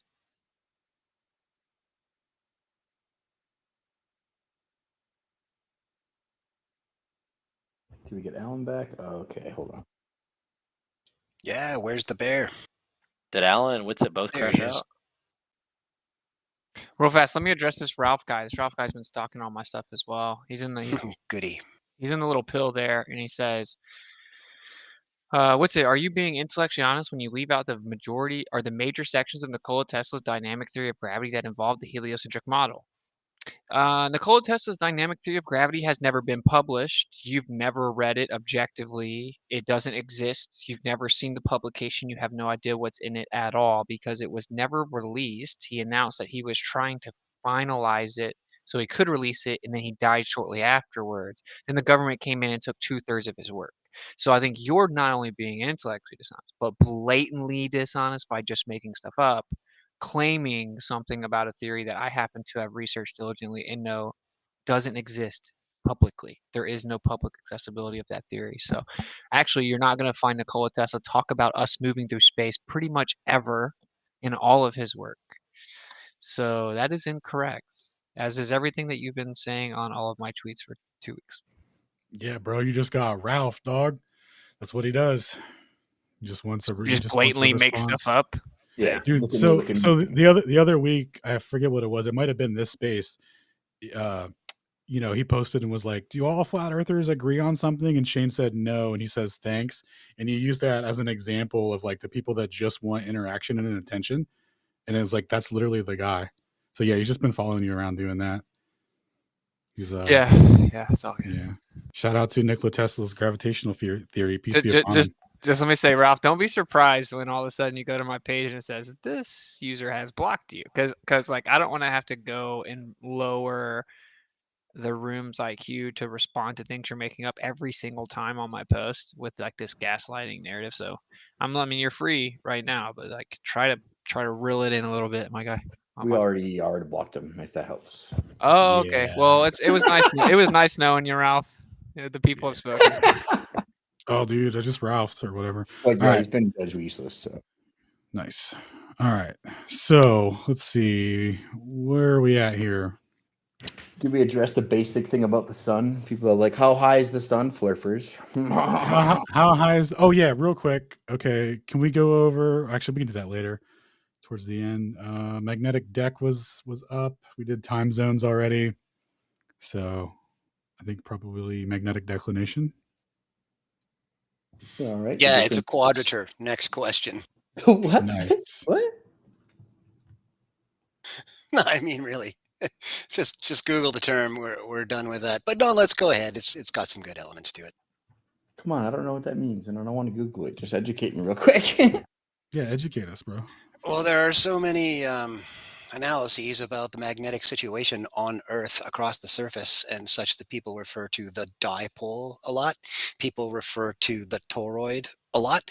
But when you get out well, I guess first step is natural people's instinct would be to get out the old compass. That flat disky thing with a little piece of iron balanced on a tit that's kind of usually in some of the medium like water, so it's floating around slow, and you can turn and you can find out where north, supposedly magnetic north at least, is supposedly from you. But the problem, systemically speaking, here in terms of the device, is that it's two-dimensional, and we live in a three-dimensional world. And we see that when we apply a third dimension to our analysis of magnetic direction. And we also see that it does not resemble a dipole's signature in the least. It resembles two. This is why I referred to the term quadrature. And if you check all the cool maps that I'm sure Shane and Ellen are going to bring up real soon, he knows I'm already doing it. Because everybody's got them. Like a bad disease, everybody's got them. All these, not just the orientation of the declination, but the variation in intensity across Earth. There is a tie here that cannot be ignored. And I think it's about time that globies started to pay attention to their own maps and try and figure out just exactly why they look the way they do.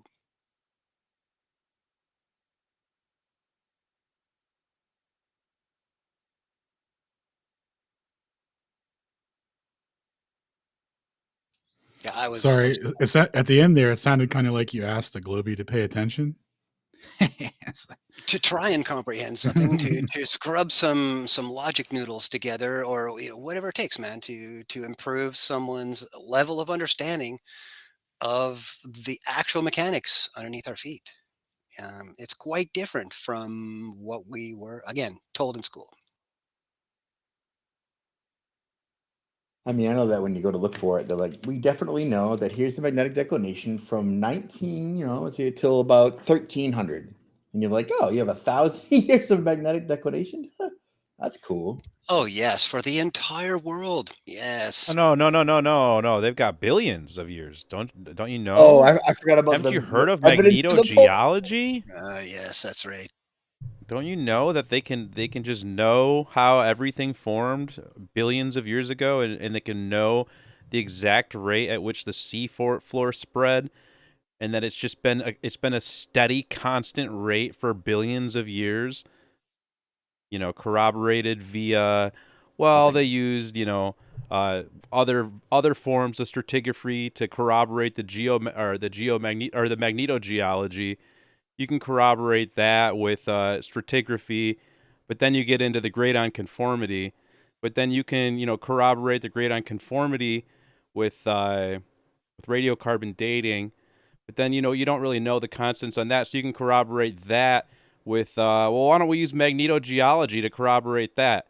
And then we can corroborate magnetogeology with stratigraphy, and then, you see where this is going. We could circularize it. Sound like you went in a big circle there. Well, the important thing is we know we know it has to be this way, so it is this way. And when we actually dig 7-8 miles down, and the pressures and the temperatures end up being like twice as high as we expected, we can just forget about that and keep asserting the same model. Wait a minute, Toby, are you saying that there's a specific amount of heat and pressure that has to be at the Earth's core, otherwise there won't be a magnetic field? And the fact that only 8 miles down, they already exceeded their expectations by, what was it? By how much again? Well, with the super deep Kola borehole in Russia, They went about 7-8 miles, or it was like over 7 miles down, and they expected to run into about 100 degrees Celsius. They expected to get 15 miles down, and they only, or 15 kilometers down, and they only got 12 down because the temperature, where they expected it to be 100 degrees Celsius, it was 180 degrees Celsius, and they said that the Earth had become like a liquid plastic, and they couldn't drill through it anymore. They they got stuck at 12,000 kilometers. They ended up bolting it shut. So at 7 miles down, it's like molten plastic. So your drill bit's hitting it, and it's just getting gooed up. There's nothing, you're not really getting anything out of it. Well, sure, and that's if you're lucky enough to get down that far, because over here in Oklahoma in America, when they went to try and do the same thing to drill for oil and to go as far as they could for oil, they only made it like 3 or 4 miles down, and they hit molten sulfur, which they never expected to hit. But well, I guess it's hot. I guess there's enough pressure here and there's enough heat here for molten sulfur. Whoops. Well, pack it up, boys. Let's call it off. So much for mass attracts mass. Wait, I got a question. Have you guys heard? I think it's the University of Illinois has claimed that 700 kilometers below the Earth's surface, they found more fresh water than all of the oceans combined. Like this was just, yeah, that's what, and they said that they found it through seismology or like the seismograph, And they can determine that it's fresh water seismologically. Is that what they're saying? Yet they are saying that there is a certain type of rock that is basically, I don't know if it's manufacturing this water, but it's more water than what's all on the surface, and it's in this rock like a sponge. Well, we better get PhD Tony in here to explain this. I mean, I'm not qualified to read on this, so it is very easy to look up. You just look up, fresh water underneath Earth's surface. I've seen 2 things on it in the last 2 days, and I looked it up, and I think it's the University of Illinois is the one that is claiming that there's, and 700 kilometers. It might be 70, but I think it's 700 is what they're claiming. I hear a song coming on. I saw something about that a few weeks ago. Pretty funny. Yeah, I hear a song coming on. Papa got a brand new up. Pow! Are they slowly admitting that there might be a firmament below us, like that there might be water below us? Yeah, like that the Bible was right or something? No way. So flat earthers were right again. Probably a coincidence. When they dug the super deep Kola borehole, they actually found water like way, way, way deeper than they ever expected to find water. They said their explanation was that it must have been squeezed out of the rocks and minerals, or out of the crystals.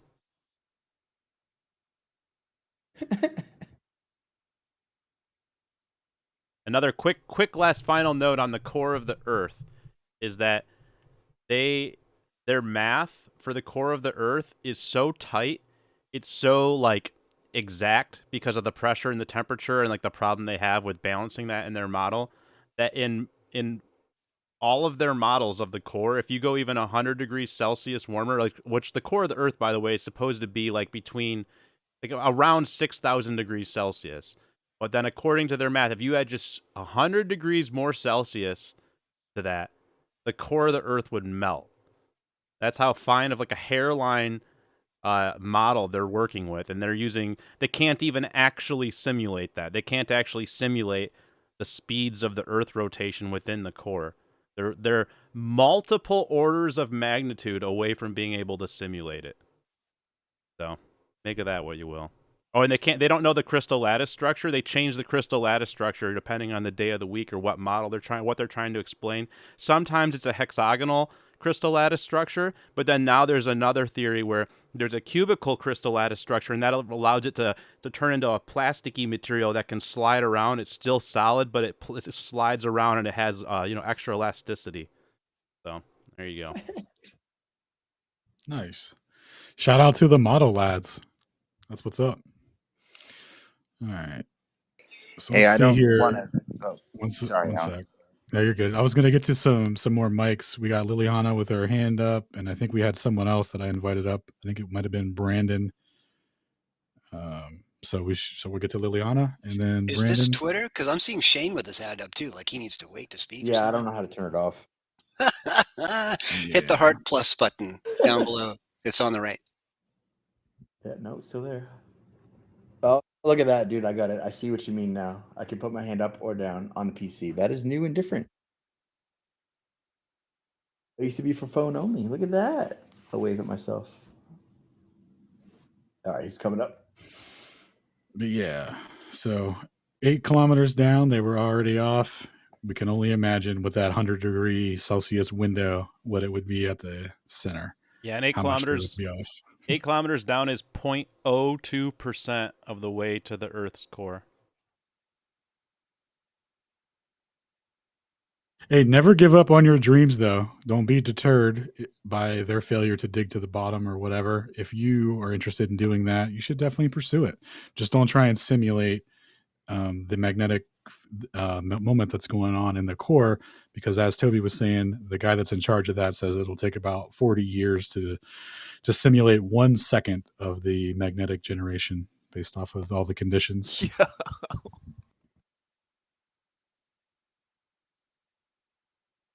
They were wrong about everything too, right? It wasn't just like a couple things. They were wrong about pretty much everything the whole way down the 8 miles.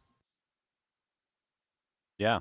Everything you can be wrong about. Yeah. They also found fossils way too far down, according to them, further. Oh no! Did they find dinosaurs or what? Or was it just like little microscopic fish and stuff? fossils, is my understanding. Oh, fossils that don't even count. Yeah. You might be right, honestly. I don't know. Oh look, we found a reservoir of dinosaur shit or whatever. That must be oil, you mean? Yeah, is that not what it is? Or they try to tell us? Anyway, so Liliana, if you're here, the floor is yours. And then we'll give you a couple of seconds here. Oh, hey. You guys again. I was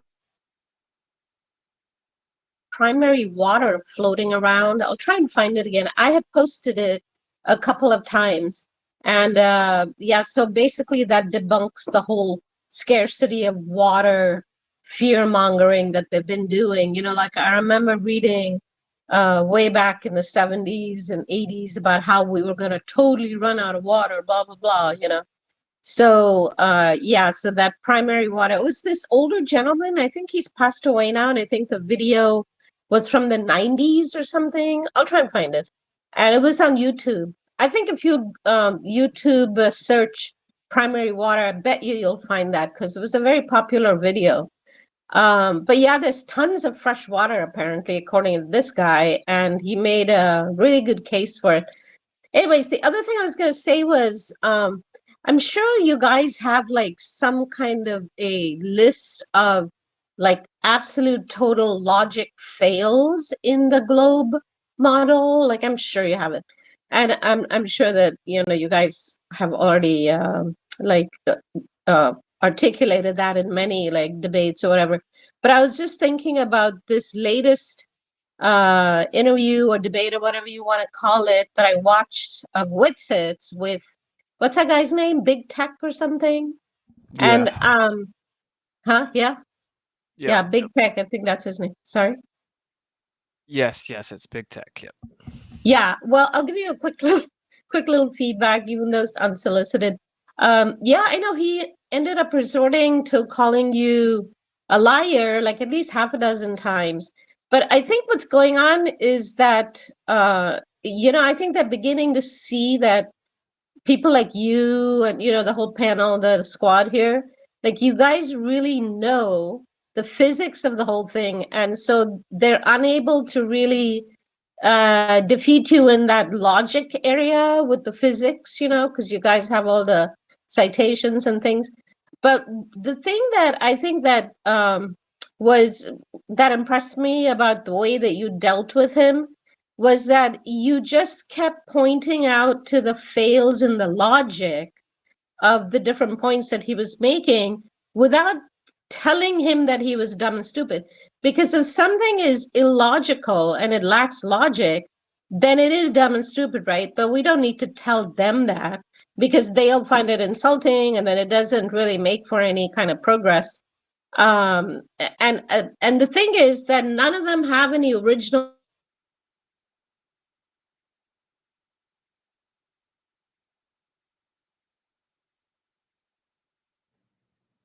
Mic check. Yo, this girl cut out? Yeah, we Okay, lost you're her. roboting out, Lily. Lily, are you there? No, That's a bummer. SpaceX. The ether got her. Drop her, bring her back, maybe. He got Alana-sized. Is that similar to getting Alanis Morissette? Can we all agree to that? I mean, wait, if your model has a core that you have a very small window at what it has to be, and then your model was wrong the whole way down 8 miles, like you don't have a model either? Dude, that's such a good point, bro. Like such leadway is given to them on the back of that. Like, how do you explain it? It's like, bro, you already tried. Didn't work. Like with the world's universities, supercomputers, and unlimited funding for decades, you know. So like if you can't do it now with supercomputers, you can't do it. And, like I think that's such a major thing that needs to be really pointed out. Like and you get, you know, tongue in cheek in a way, right? But like it's literally to the core of your model. Like you don't have an explanation at the core of your model. Like literally. So that's rough. So please stop using the word model. You've actually had your model rights revoked. What? Oh yeah, we can do that, dude. And then actually we can offer y'all Nobel Prizes, dude. If anyone wants to substantiate the molten iron core and how it generates a magnetic field, you can win the Nobel Prize, homies. Anyone Dude, want a let's Nobel totally Prize? do that. Yeah, Yeah. dude, let's totally do that. They're like, oh, go prove gravity's wrong and win your Nobel Prize. Go prove the core of the Earth and create a functional model and win your Nobel Prize. Yes, sir. If only there weren't peer review to wash it all out. Go explain the missing mass problem and win your Nobel Prize. Go combine gravity with the quantum scale and win your Nobel Prize.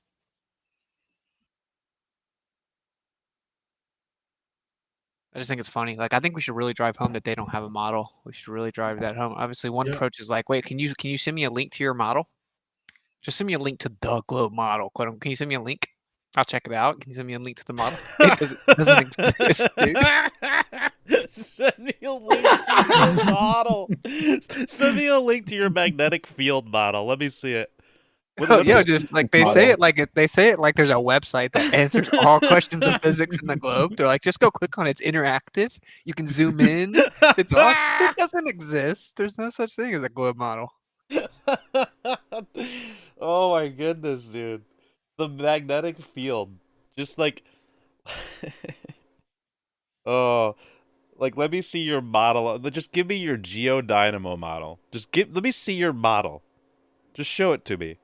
Yeah, and every time you show up major problems, like there's the asymmetry problem and there's the South Atlantic anomaly and there's major problems, right, with their magnetic field, even like the actual, like you're talking about the causal mechanism of the magnetic field itself. But you point those things out and they'll be like, that's how science works. Like, you know, like, of course we don't have it perfect. We're trying to figure it out. That's how science works.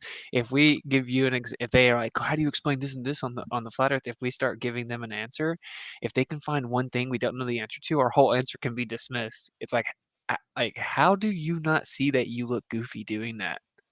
I don't know. I think we have to drive home the meta a little more at times. Yeah, need to up the social shame a little bit, like as 100%. Shane says, because it's like letting him get away with that as if it's a logical retort to anything we put forward is just like, no, you're swimming around a toilet right now, bro. You're about to get flushed. This is why I say we just introduce the parrot, because like that's the reason they do that is because they know they don't even understand their model, so they're just like, I promise people figured it out, but I can poke holes at the unknown within your position. And I can like, so we can just replace them with a parrot. It would be more productive. It will be more productive and it will be entertaining for the audience. Exactly. So Liliana, you're back up. You're free to resume.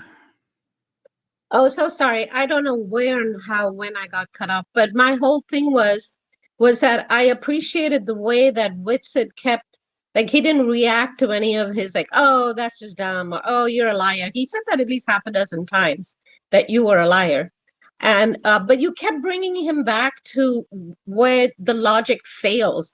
And I think that to me is really important, because if we can show the audience exactly where the globe model logic fails, in the exact places where it fails, 100% fails, then the audience will see for themselves. It's like, oh, this is a logic fail.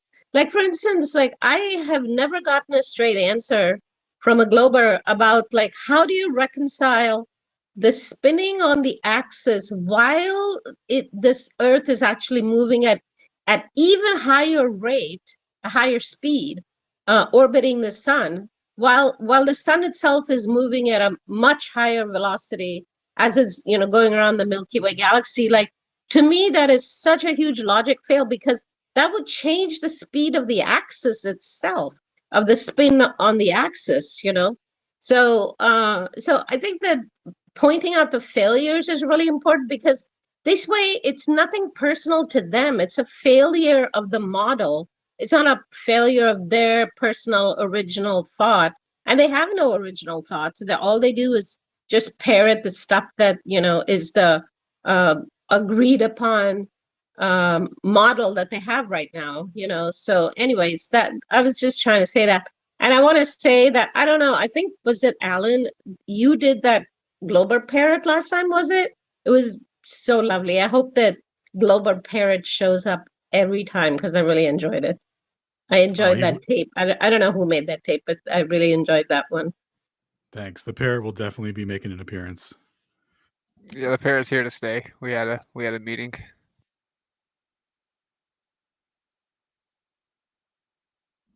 I think it'd be cool to get a literal parrot and just be like, "Where's your rental?" It'd be so awesome. Yeah. Oh, y'all could all take turns doing the parrot. I see a lot of you are good being parrot. Yeah, we got lots of experience around parrots. Yeah, we have heard a lot of globularist parroting. So give me a pair of glasses. I'm the best glober out here. I'm Sunset ski bucket. Nice. We're all pretty good globers at this point. No flat earther can answer this. Yeah, it's like I always get excited when they say they got their home run. I'm like, bruh, this is awesome. Like, we're gonna be able to like digest something new, and it's always something so stupid and old. Dude, I was in a Discord that some people I used to play games with like a couple years ago, and I happened to just read in the chat that it was like, must have been meant for me, right? Because it was like right where this guy was talking about flat Earth and how he just couldn't understand it because he had a real simple proof that could debunk it all, right? So I was like, oh, bet. So I hit him up. I'm like, yo, I seen like a week ago you were saying something about you had a proof or whatever that nobody could explain. What you got, homie? He hits me back, bro. Time zones.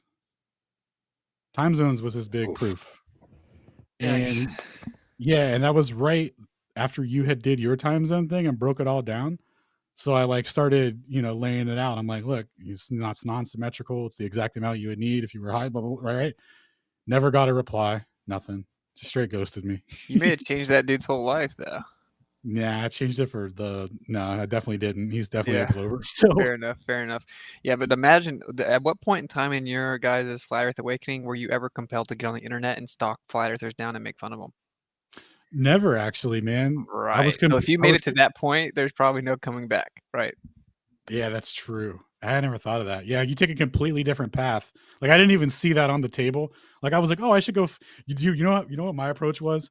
It was to go find the highest level of academia that would talk to a flat earther and ask them all the questions that the preponderance of evidence stuff, and see get the best response that could be given from the highest level of academia.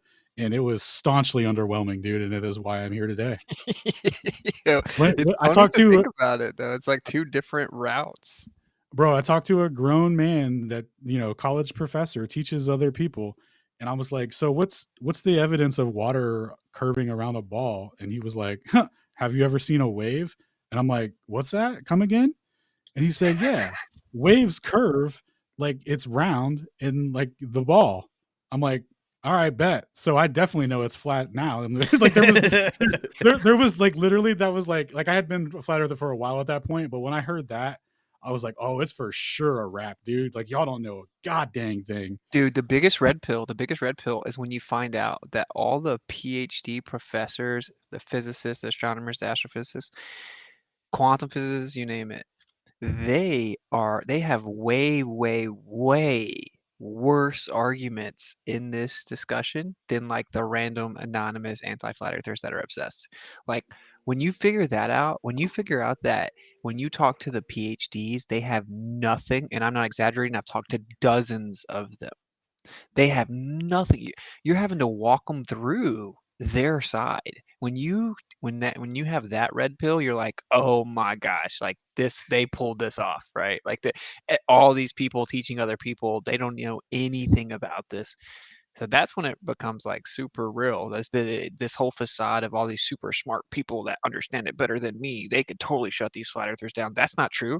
And I encourage anyone that's hearing this, please send them our way, bro. Tell them I got a show. We'll do debates. We'll do an in-person debate, formally I'm already here, moderated. man. We'll sell Let's tickets. do it. You sound big. It Do sounds we have nice. one? It sounds One nice. upstairs. It Dude, do we have a sounds glow nice, there? Okay, doesn't it? can Oh, you I went can you in provide me and a I functional talked to model these of the core of professionals. the globe? I talked to all these professionals, and I was just Yeah. so much smarter than them. I was I didn't so say much smarter than them. that's a straw Having to man. spend, yeah. That's a straw man. So you're not a This is a straw professional, man? clearly. Are you a That professional? was a straw man. That's Are what you a you just professional? said. Are you a professional? Yeah, I'm a geneticist. So Okay. here's the Well, reason why you're I'm here. embarrassing. I'm here Let me to respond to listen to him. flat. Hold Let me on. respond to him. You're Hold embarrassing on. yourself as a professional Hold on. for the first thing you say to be a straw man. So I'm embarrassing myself by being a professional and being in the space because it's an echo chamber. By saying a straw man. Do you know what a straw man Straw is, man. Mr. Geneticist? A straw man. Yeah, do you know The what that straw is? man that you went to unnamed college professors and fucking beat them. Come on, give me first of all, I didn't say that I was yeah, I smarter was than it. them. Hey, question. See, this is what I'm saying. This is not a professional, but he probably is. And this is the state of affairs of academia. It's like if you could just I do remember a few genetics. things and write it down first. Yeah, but you're not professional. You're Yeah, I laughably am. not professional. Yeah, I am definitely. Then why are you interrupting and freaking out emotionally if you're a professional? Can you be a professional? Can you act like a professional? Yep, I got it. Let's do it. Okay, you said my name like you clearly know who I am, so don't make this weird. I don't have. I know you because did you just have a debate or are you gonna have a debate?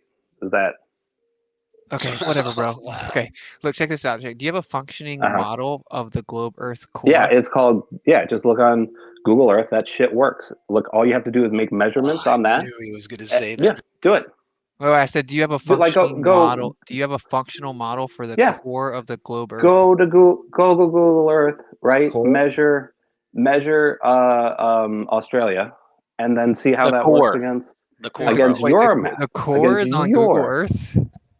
Against yours. Are you saying that the core is on the Google Earth? Core. Really quick, you guys. I just want to Senstrand. Yeah, just real quick. Senstrand, you tend to be butting in to Witsit a lot, and that's breeding like an environment where you're doing it right now.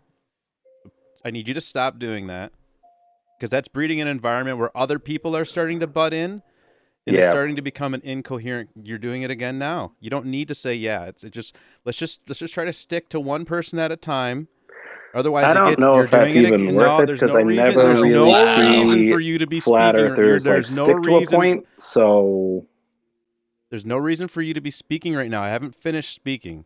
I'm trying to lay out the fact that we need decorum. Because there's a bunch of people trying to listen to this conversation, so we need it to be coherent. So please move forward, but just try to be respectful.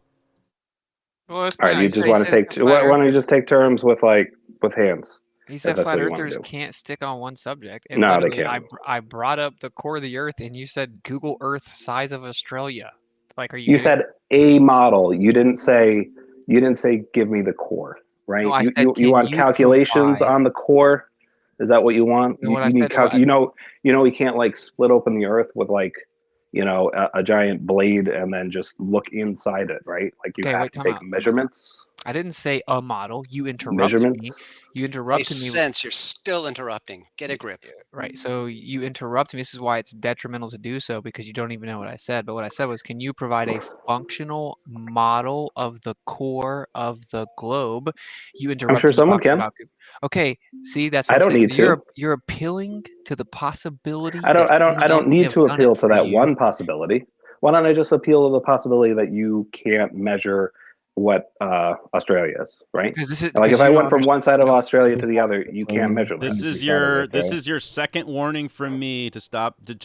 Just step back a little bit. Let the conversation breathe a little bit. Maybe listen before you speak. Let's try and have some real decorum here and some back and forth. Yeah, see, this is a red herring. You're obfuscating and diverting away to some like what you think's a gotcha about. Really, you're talking about a map. You don't even understand the difference in models and maps. But so before we go to the fact that you think that the size of Australia is a gotcha, spoiler alert, it's not.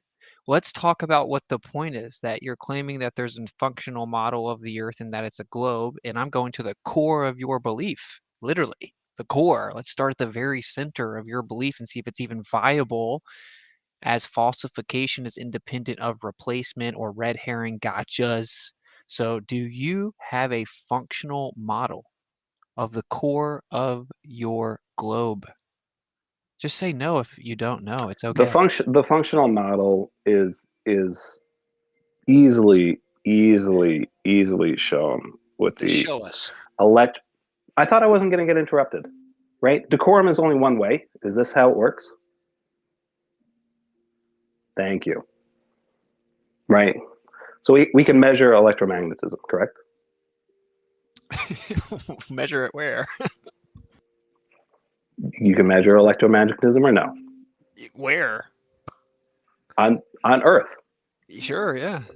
Okay. So that you explain it. So how does that work if you don't have a molten inner core that is producing the electromagnetism? How does that work? So I'm asking you to substantiate your burden of proof for your positive assertion that the Earth is a sphere with a core, and your response is, well, we can measure magnetic fields, right? How do you explain it? Yes, we can, and there's a north and a south pole, and that'll only work right through the theories of electromagnetism if we have a core that's spinning. Okay, now you're making false claims of exclusivity. So in order to actually substantiate, no, that wasn't this is me dunking on you intellectually. Try to keep up to the logical parameters of the discussion. You just made a false claim of exclusivity. So prior to the claim of exclusivity, you're going to need to substantiate your burden of proof of your claim. Right. So we look at the mathematical models, right, on how the electromagnetism works, why we have a north and a south pole, right? And we conclude that there is a large body of dense metals that are spinning. Oh, I looked at those models. Have you ever looked at those models that you invoked? Can you name a specific one? You want to look at papers? Pull them up. Can you pull up a paper? I've already looked. Wait. So pull them up. You've looked at it. Pull it up. This is your claim. No. You just vaguely invoked, quote, mathematical models. Sure. Ironically, I've actually looked into those. Good. Okay, I'll bring it up. No. This is your claim. So since there are many different versions of this claim, can you specify? My claim is that it works. You're doing the thing. Right. Yeah, you're doing the thing, bro. You got to relax a little bit. All right. It's fine. I don't give a shit about your core. My point. Hold on. Out loud. Hold on. Sure, it's Tom. Hi, I'm Tom. What? Tom, nice what university? Dox yourself as to who you really are. Tom from no university, dog. I just flushed him. Kid's dog shit. Just keep interrupting you before you can finish the sentence. Google. I kind of wanted to quiz him on that, but I guess we can let it go. He came up and did exactly all the things that we started with by defining and saying. Wait. Let's make the point before it gets lost. Okay, what triggered that was I was making the point that when you find out that the professionals and the scientists and the physicists and the people with PhDs, right? When you find out that they are way less equipped to defend the globe than the random people that have been obsessed with flat earthers for years, that's a major red pill. right? Because what everyone thinks is, well, I don't know, kind of like he defaulted to another group, another mystical group. I'm sure someone can give it to you. Everyone thinks that there are scientists that are smarter than them, that have it all figured out, and they have to be smarter than the flat earthers. But that's what all the professionals think turn out. And none of them actually know how to defend the model. When you realize that's the truth across the board, whether it's astronomy, astrophysics, geological professors, you name it, right? It gets really crazy really fast. And so I just want to elucidate that again, right? Like this was a perfect example of that. Uh, and that's why I was asking for his name, because normally when people have their intellectual reputation, right, that they're supposed to uphold, they don't act that way. All right. So that was actually very disappointing, but okay. Anyway. He mentioned Google Earth. I'd like to spend 30 seconds on that. I assume that he's fluent in the operation of the app Google Earth, and many of you all are as well. But it's one of those things I bet you guys just didn't notice while you were using it. One of those, that's freaking peculiar kind of things. Well, it's in the tools that when you go up and you pull out the ruler, and it's got the path tool, and then it's got the next one over, the second tab of pathing tools, where you can plot multiple points, but only 2 points are required in what I'm talking about. So you could say click 1 point on the west coast of North America, say LA, and then you go over on the east coast and you click Miami, okay, and then it tells you the distance between. Well, that's fine, but it also provides you a look at the cross section so that you can see the elevations in between those 2 points. It'll even help you plot a little bit of slope here and there, and it's all very cool. You can slide the slider back and forth and get particular point heights along the way. But I think the thing that is being missed here is what you're actually looking at graphically when you're involved in that process. Notice that it's completely rectangular in the view. When you're looking at this cross section, things of the same elevation sit on the same straight, horizontal, flat line all the way across the cross section. It is not something that shows any kind of curvature in cross section. Did you guys notice that before? I wonder why that is. That, I think I'll just leave it there at that. And you guys go back to Google Earth and check exactly what I'm saying. You will find it to be the 100% truth that that is exactly the way the app works. And I wonder, how could that be? And Alan just put one up. And he did it effectively and he did it beautifully, because it shows a lot of ocean supposedly all at zero. That's where the water is. And what do you know? You go left to right. What is that, 1,700 miles or 1,300 kilometers or whatever it is, man? It's a lot of distance. And what do you know? It's flat in cross section on Google Earth. So chew on that one, guys, just for a little while and see what you can come up with for an explanation. Personally, I think it's pretty obvious.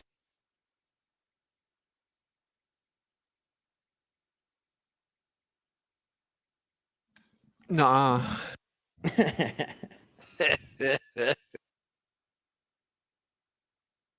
Yeah. Did you see, like, can we use this as a tool, teaching tool for just a second? Like, so, I'm like asking to substantiate the core of the belief, right? Like literally. And it's like, yeah, we have the model and it only works that way. Like it can only work. You can only have a magnetic model if you have spinning metals that generate the magnetic field like in our model, right? So it's a claim of exclusivity. So if first I asked him to he has the the burden of proof or the positive claim of that core, he needs to substantiate that, and his response was it can only work that way. So that's called a claim of exclusivity, right?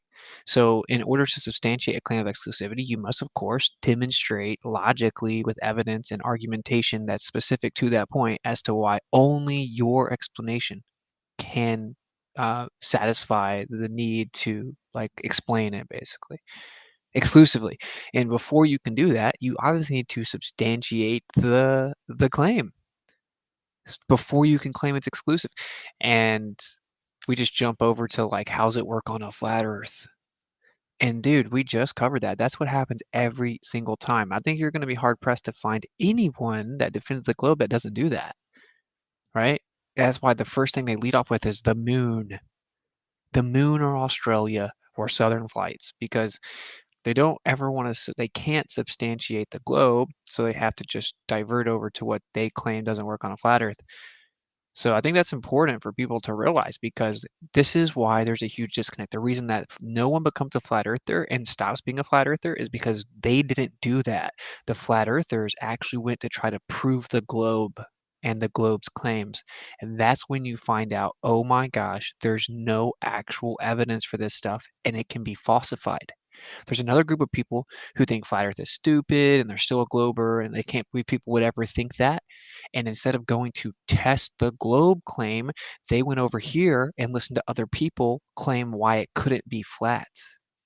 That is why there's two distinct groups. That's why flat earth has a 99.99999% retention rate. And that's why you guys don't understand how so many flat earthers exist, because you're not even viewing it through the same lens, the same proper lens of logic. You're going to have to wrap your mind around that before you get into any of the technicalities, any of the specifics, any of the nuances.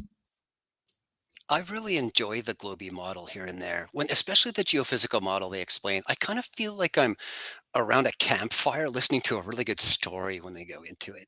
I mean, if we look at the basic kinematics of this assertion about the big old ball at the center of the Earth, there are a couple of counts there that I really want to take them to task on, and they are Newtonian. And this is the nature of it, that they will all say that the scale Newtonian applies. None of them will say it doesn't, except for the the relativity freaks. But let's leave them out of it for a sec. If we deal with the big old solid core floating in a molten core in the center, I mean, I give thanks to Michael Brenner on one count saying that, hey, there's no gravity at the center of the Earth to compact it, to turn it into a round center, hard core in the center. There is no inward force at the innermost point of a globe, that all of the mass is on the outside of that point. Which brings me to my second count, is that let's just say, pretend that they got that one right. Somehow, magically, that sucker is a solid iron ball floating around in a molten core. Well, if we're going Newtonian, what about how there's all this mass, so much more than the inner core, all around the mass? That because the Earth is rotating, there is this natural centripetal force constantly trying to throw what is in the center out of the center. It should be knocking off the solid mantle all over the place, bouncing back and forth inside of the Earth, if that were the case. This physically is such nonsense that when you stop to think about it, it just becomes clear how many more really outrageous points, when you pile them on top, how ridiculous the entire model actually looks. I'm here. I'm there. Yeah, I mean, the only way you can continue to believe in it is to avoid looking at it, which is pretty weird. It's like, no, my girlfriend's not cheating. Here's a video. Nah, bro, I'm not looking at that, bro. Dude, I got a lot of people who know that she doesn't cheat, man. I mean, I already bought a ring, bro. Get out of here. Dude, that's exactly what it is. It's like, don't look at it and just attack the people that are pointing it out. So we have another question coming from the Aether Cosmology chat. Shout out to DME1, who's a bit frustrated that our PhD got removed from the voice chat earlier. Well, and to be fair to us, DME1, the Mr. PhD saw himself out when he refused to engage like a human being and have decorum and communicate like an adult. So, in any case, the question that has been vehemently posed over and over again, it demands an explanation, is explain Australia. Yeah, let's do that. Let's do that for sure. And then let's throw out a piece of advice to that guy. Like, just because someone has a couple letters beside their name because they could properly regurgitate information, that doesn't therefore give them the right to berate, gaslight, and belittle other people as if they're beneath them, right? But yeah, who wants to take it? Who wants to get the pre-dunk? Someone want me to pre-dunk them with a question like I'm a glober? Dude, set up Shane for the pre-dunk, bro. He's at the top of the key. All right, so I'm a glober pre-dunk, so basically it's going to be like a still oop, right? So, so we know the Earth's not flat for the simple fact that you don't have a functioning map. And the way that you can prove this is you can just look at Australia, and we know that the width and height, the vertical and horizontal distances of Australia match exactly what the globe show. We can show this with planes and different measurements, but on the flat Earth map, Australia is significantly wider, therefore impossible, right? If the flat Earth Australia is impossible. Wider. Would it behoove anyone to know that actually they are portrayed exactly the same square area, distance, longitude, latitudinally, because all of the data that we see on maps between each latitude and longitude mark is the same. So when we're looking at a different visual scaling, say as an azimuthal equidistant projection, then we know that it scales as you go further out. We also know that the longitude line that was a curved geodesic arc on the sphere becomes a linear longitude measurement of the same magnitude, of exactly the same latitude, because it measures the longitude on the Gleasons for every latitude line that you go out. And starting at the equator, it would have to be a aspect of the azimuthal equidistant projection that it would produce concentric circles that would get larger than past the equator, right? Like that's just a mathematical effect of an azimuthal equidistant projection and is an aspect of visual scaling. But in reality, those maps are showing the same distance, same squarage, and the same size.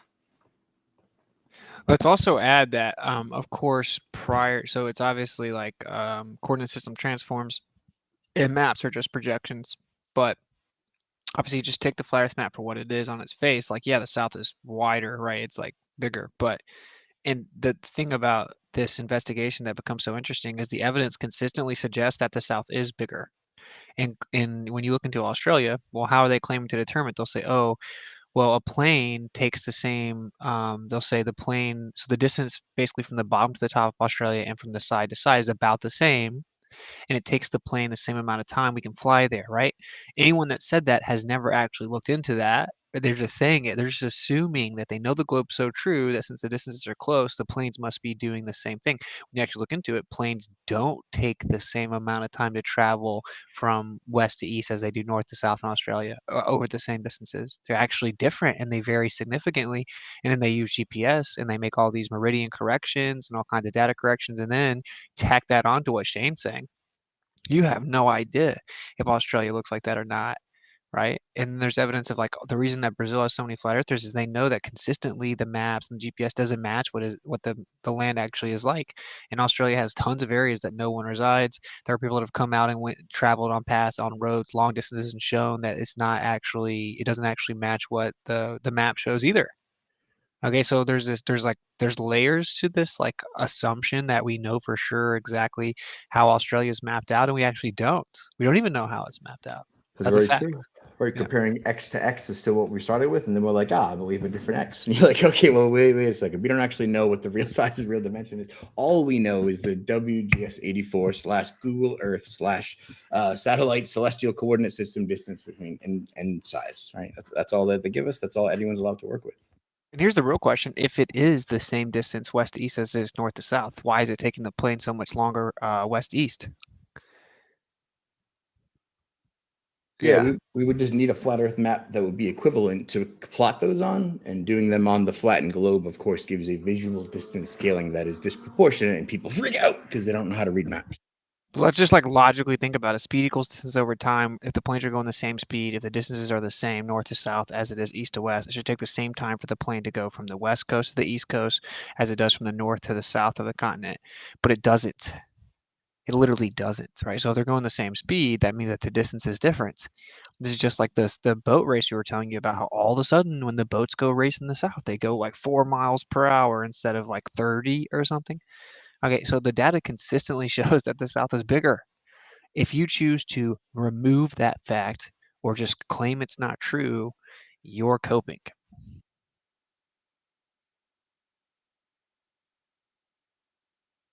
All right. So DME1, I hope that answered your question. I felt like it was pretty satisfactory. If you have a specific question pertaining to the subject matter that was just laid out, although now I see that you are talking about something else in the chat, so hopefully it doesn't mean that you weren't listening. No way. Dude, let's point that out too. Tell me, can you point that out for him, bro? Like how lily padding. Yeah. Yeah, if you ask a question and then you don't listen for the answer, then I would say you should really, something's wrong there, clearly. And you may want to ask yourself why you didn't listen to the answer to the question that you supposedly asked. Why did you even ask your question in the first place? Why are you here? If you asked a question and didn't listen to the answer, you may want to evaluate the way that you're spending your time. Right. And then even further, right? It's like, think about this. Just a moment ago, you were so positive and confident that disproved flat Earth. Now that it's been thoroughly demonstrated that is not the truth, it couldn't be further from the case. Instead of stepping back and reevaluating and being like, whoa, all that confidence and arrogance I had a second ago was completely wrong. It was completely unfounded. Instead of really absorbing that and understanding and digesting the information, you just move the goalpost and lily pad to another one. Eventually, if I throw 500 alleged gotchas at the flat earther, I'll get them one time. You need to step back and realize, wait a minute, I'm super cocky about these questions. It turns out I'm completely wrong about them. I'm doing something wrong. Yeah, they never look inward first. That's crazy. Yeah, it's wild to watch it happen. It's every single time, right? You're like, hey, can you verify the globe? How does the sunset work on a flat Earth, though? And then you explain falsifications, independent replacement. They ignore it. They ask a question. You're like, fine, you're not going to get it. I'll answer your question. And then they just skip to another question every time. It's like, what are you doing? That's why we call it lily padding. I made a meme. We coined the term. It's like, oh, when you cognitus becomes really uncomfortable, so you quickly change subjects and hope people don't notice. That's the definition in case anyone wanted to know. Lily padding. Yeah, desperately flooded with anxiety until that moment you visualize where the flat earther doesn't know the answer, then it's all okay again. It's pretty good.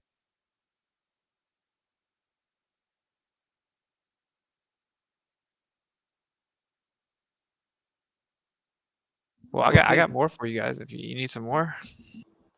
Sure, bring it on. Maybe we should talk to Kuka Pachu down there or something. I don't know. Yeah, maybe we should. Yeah, let's talk to these folks we got here. We've got Cuckoo Pachu with his hand up.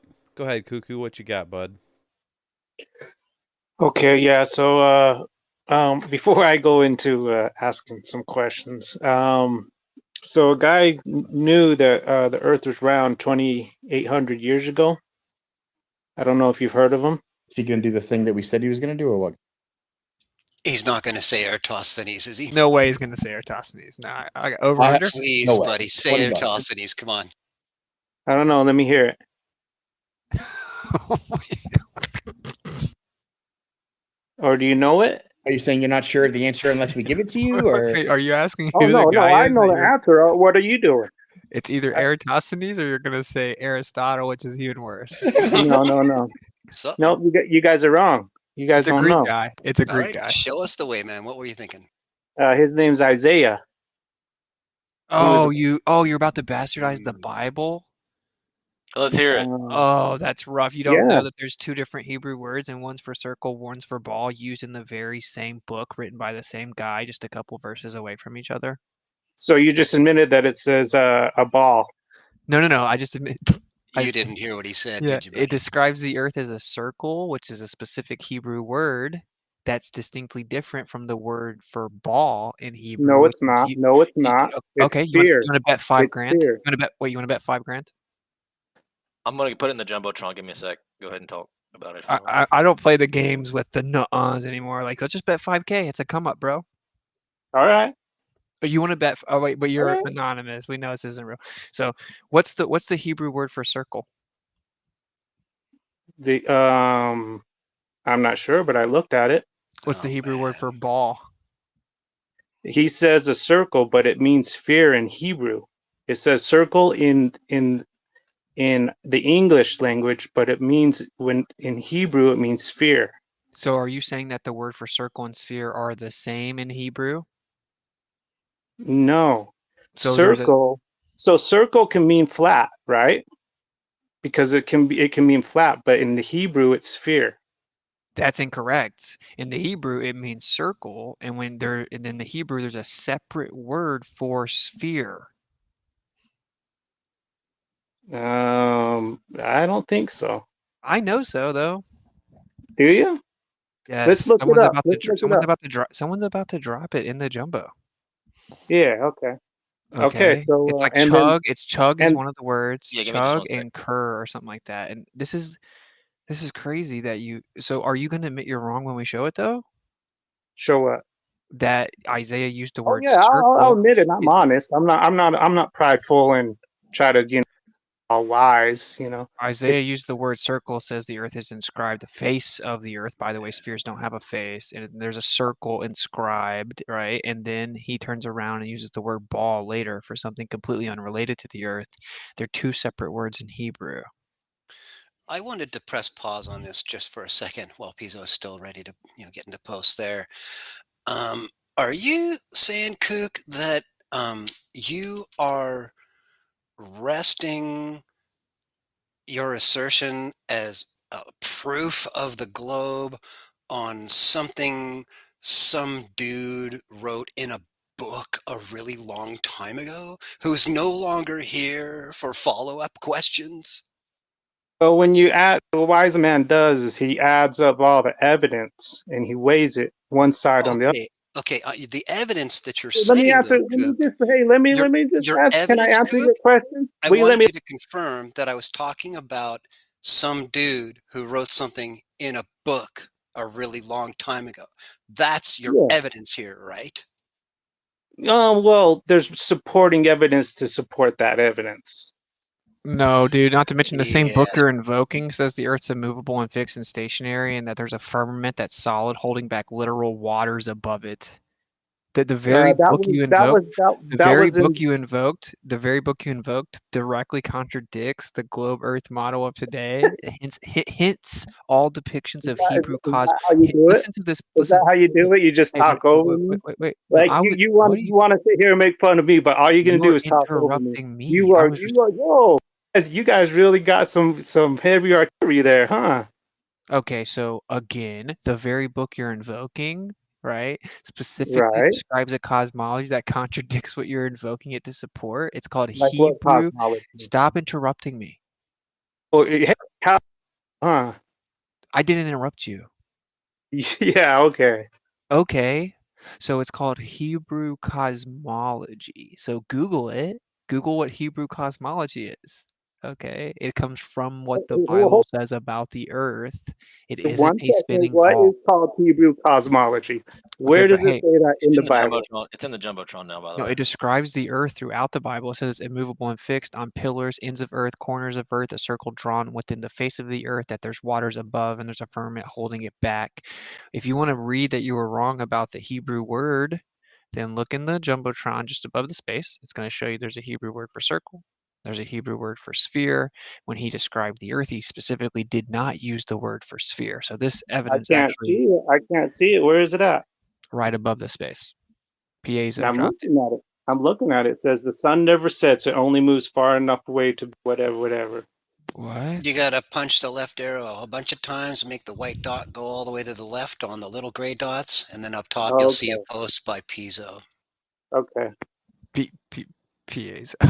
Yeah, we got done doing it. When I went to school, it was Pizzo. It's just because the people that taught the class didn't know how to say it either. Yeah, I guess not. Talking about piezo? Yeah. It's like Pizio is the worst one. It just adds a whole nother I in there somewhere. So are you seeing it? Yeah, Chug, right? Mm-hmm. Yeah, Kug, and Dur.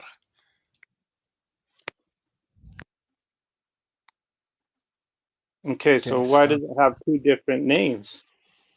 Because it's two different words. One word means circle, that you like if you drew a circle on the ground, and so we both win.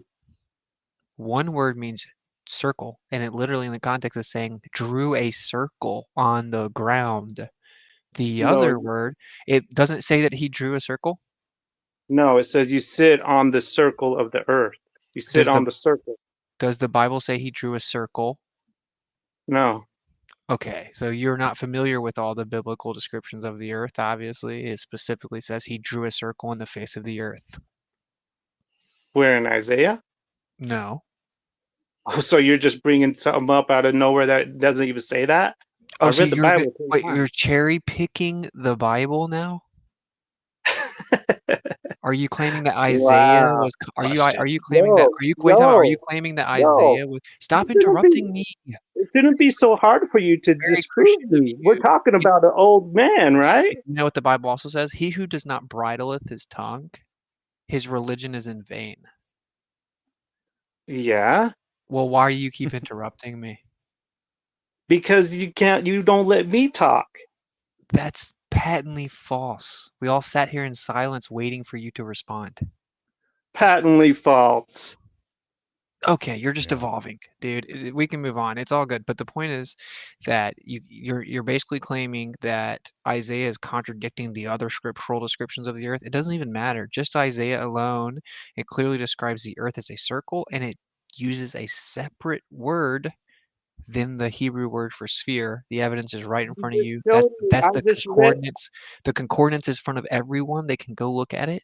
So if you need to double down and deny it, everyone can see that you're just being honest. Everybody go look. There's two definitions. One says ball, does it not? Yes, and it's not the one that's used in the verse in Isaiah describing the earth. Well, then why do you have it up there? Because it's used in Isaiah later, exactly, to show you that there's a different. You claimed that the word Isaiah used for circle means ball, and you're wrong. There's a separate word in Hebrew for ball or sphere. Okay, and ironically, Isaiah himself used that separate word later on in Isaiah. There's two pictures in that post, by the way, man. So you got to click the arrow to look at both pictures. The first picture has Isaiah 40, where he says he sitteth upon the circle of the earth, and that's the word for circle or compass or circuit. And then the Isaiah chapter 22 says he will surely violently turn and toss thee like a ball into a large country, and it's the word for ball. But in the part where he talks about the earth, it doesn't use the word for ball. It specifically uses the word for circle or circuit or compass, denoting a circle or a disc. Okay. All right. Well, I appreciate that. Cool. You said you had other questions. I'm still curious.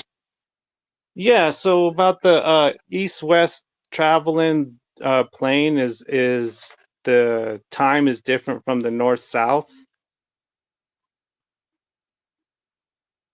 What? Somebody's saying that a plane that travels east-west, there's a difference between time between north and south.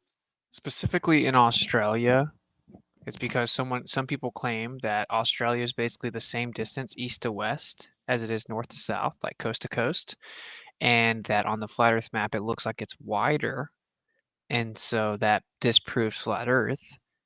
And I pointed out that, well, if that was true, when the plane flies from the east coast to the west coast and flies from the north to the south, it should take the same amount of time if it's the same distance, but it actually doesn't. It takes a greater time east to west. It's specifically about Australia. So what you just said, it just sounded like you just contradicted yourself. You said that east and west.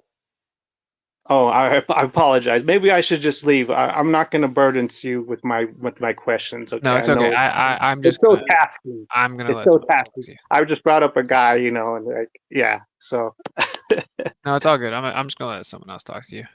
Yeah. You listen, all of a sudden you listen to PAs though. He said it once, and I said it 12 times. So clearly, there's some friction here. You're not gonna receive anything I say. So we'll let someone else talk to you. It's all good. Before you leave, bro, I would just encourage you. He was also referencing another verse. It was probably Proverbs 8:27. But it says, when he prepared the heavens, I was there. When he drew a circle on the face of the deep. Yep. In Proverbs? It doesn't Proverbs, say that. Proverbs 8, verse 27. Yeah, it doesn't say that. When he prepared, I'm literally reading it. When he prepared the heavens, I was there. When he drew a circle on the face of the deep. Proverbs 8. 8 what? 22. 27. 27, yeah. When he set a compass. Okay, depends on what version you're using, but it's still the word circle. It's the same word used. Yeah, right? I use the first English version. I don't need another English to tell me what the English means. Gotcha, but you were talking about Hebrew a second ago, right? So do you want to know what the Hebrew for Proverbs 8:27 says? Sure. So that word circle right there, when he said a compass, right, it's the same word used in Isaiah when he says the circle of the earth. Circle, circuit, compass denotes a circle or a flat disc. Chug. Yes. Okay. I appreciate that. I'll look into that. But it's pronounced hug, by the way, like the hug, but yeah. Yeah, chug. I mean, I'd have to practice it, but yeah, okay. Yeah, so and it's just the evidence. Yeah, I mean, you guys want to sit here and mock me about a guy who wrote something 2,800 years ago, but the evidence, a wise man weighs the evidence. Like you go into a poker game and you play, Texas Hold'em, you're holding 2 aces and 3 aces come up on the river, and somebody says, "I'm gonna go in." Well, what are you gonna do? That's what I'm getting at. Hey, are you a Bible believer? I'm guessing you are since you invoked it, right? Yeah. I'm going to post something in the Jumbotron for you while we go to the next people's question, but just look up in the Jumbotron, same place you saw the first post. I'll put the second one up here in a second, all right? All right, appreciate that. Yep. I just want to point out, though, like a second ago, the fact Isaiah said that it was a ball was enough for you to know it was a ball, and that it's been known for a long time. Now, it turns out Isaiah thought the earth was a plane, as did all Hebrew people, and quickly that doesn't become a substantial part of it. And you should apply the same standard. I will say the standard's fallacious. It doesn't necessarily matter what someone wrote in a book a long time ago, but I believe the book is very special and important and incredibly accurate. And it specifically says that the earth is immovable and fixed, and that no one will ever be able to fully measure the earth, or he'll turn his back on his chosen people. That before people can actually measure the full earth, he will turn his back on his people. And then it says that there's a firmament above us and it holds back the waters, and that for the great flood, that there were gates opened up within that firmament to flood the earth. Right. That's literal physical water being held back by a literal physical firmament. It says there are waters of the deep. It says he drew a circle in the face of the deep. Yeah, so this is why Hebrew cosmology, including when Jesus was here, and what he believed was that the earth was a stationary plane with a firmament with water above it that would never move. Okay, so that's pretty significant if we believe in the Bible and the Messiah came here. Now you're wrong, though, because Jesus never said that, and the only time it says that is in Genesis before Noah enters the ark. Because when I read Jesus disagreed with all the other Hebrew people about what the Bible said about the earth, but he just didn't tell them they were wrong about it. So you mean that Jesus was not supposed to heal people because it's that's what they believe? I mean, come on, bro. Like, that's what the religious Pharisees and Sadducees believe. That's a red herring. What I'm saying is, think about this. It says that Jesus was there when the earth was made. Red herring. He didn't say that. He didn't say that there was firmament. He never said that once. Wait up. Listen. It says he was there when the earth was made. Exactly. Okay. But that when the firmament, when the water was. Hey, let me speak now? You just interrupted me. Landed on Jesus. So are you done with Jesus, or what else do you have to say? I'm trying to make a point. It says that he was there when the earth was made. He then came here. Specifically, it says he emptied himself out as a servant for the glory of the Father. He came here after having helped create the earth. And all of the Hebrew people believed that the earth was a stationary plane inside of a firmament with the heavenly waters above them. And he did not correct them.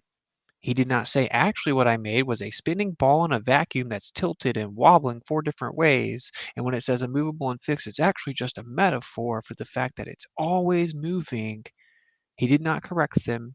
The Hebrew cosmology was very specific. It's described in Genesis, it's described in Job, it's described in Isaiah, it's described in Proverbs, it's described all throughout the scriptures. And you should think about that. You should not let your pride in public speak against that right now. You should pray on it if you actually believe. Wow. Okay. Okay. Is my turn?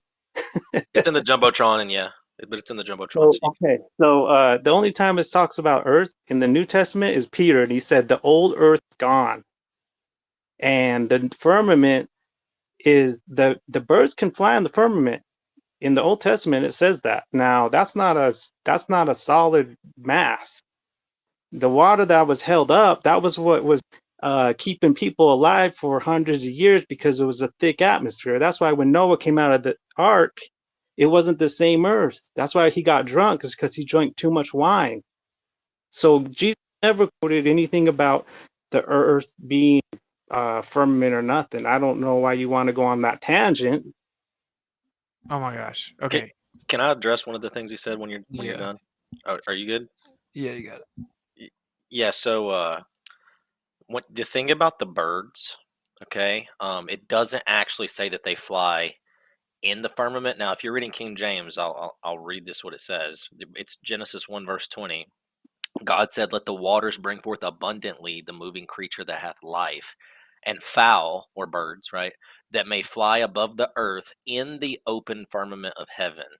But specifically, it doesn't say in the firmament; it says in the open firmament. And that phrase, in the open, the firmament, that word in the open, al panim, it literally means across the face of, because panim is the face.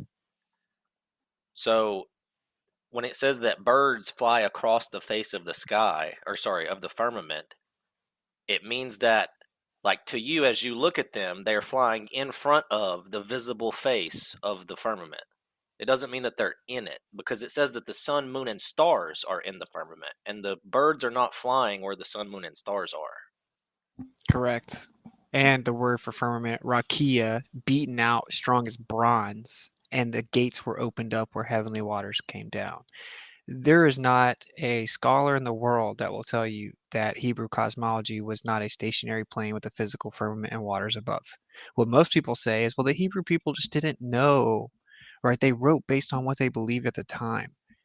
That's what they'll normally say, like biblical scholars will say, because it's undeniable when you go to the actual Greek and Hebrew what it's saying, right? And that's why I'm asking you to pray about it.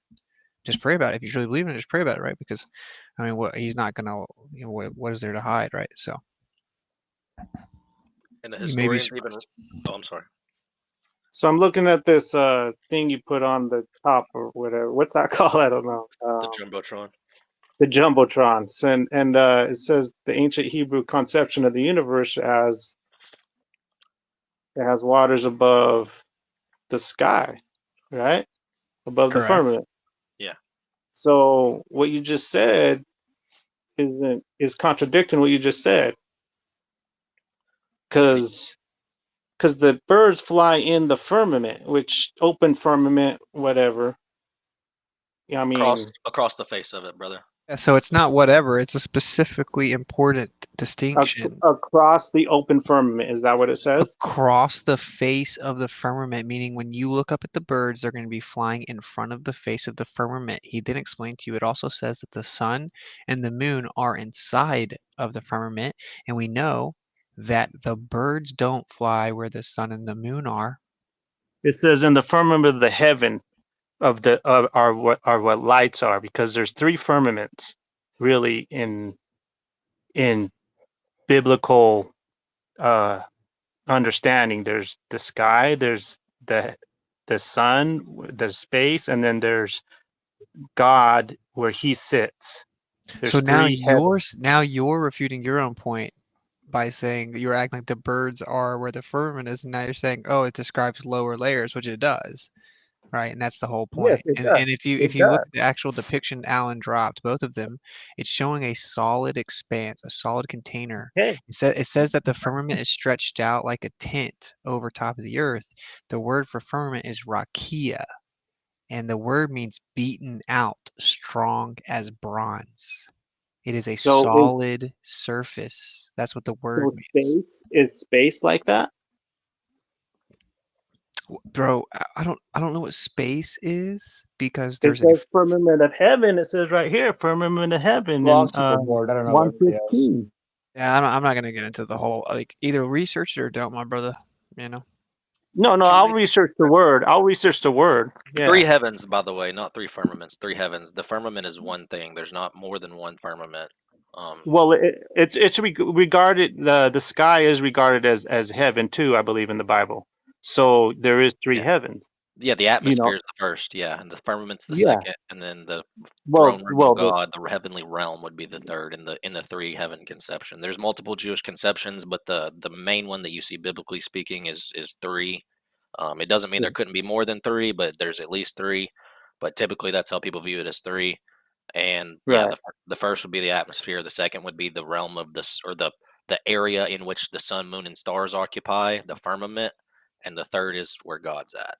But There's just another very popular one that says 7 as well. But like, either way, I would say like just research it, bro. Research, because I think a lot of people in here are gonna, I mean, we can't just make it about the Bible. Although I know I would, but like, just research it, my brother. Right? Like the literal interpretation of the scriptures, for sure, is a cosmology that is antithetical to what people say the Earth is now. Believe it or not, he didn't stop them from building a Tower of Babel to outer space vacuum. Okay, so the Bible contradicts what man says. So either we're going to believe what God said, what the man said, whatever. I suggest just going and testing all things, proving them to be true, etc. Can I take it from the literary over to the empirical for a while? I think there's somebody like a YouTuber Cook that you likely haven't heard of, and he's a bit of an astronomical observer, does a lot of time on his telescope and posts a lot of it to YouTube. His nick is Crow777. Have you ever heard of him? Are you asking me? Yes, Cook. No, I haven't.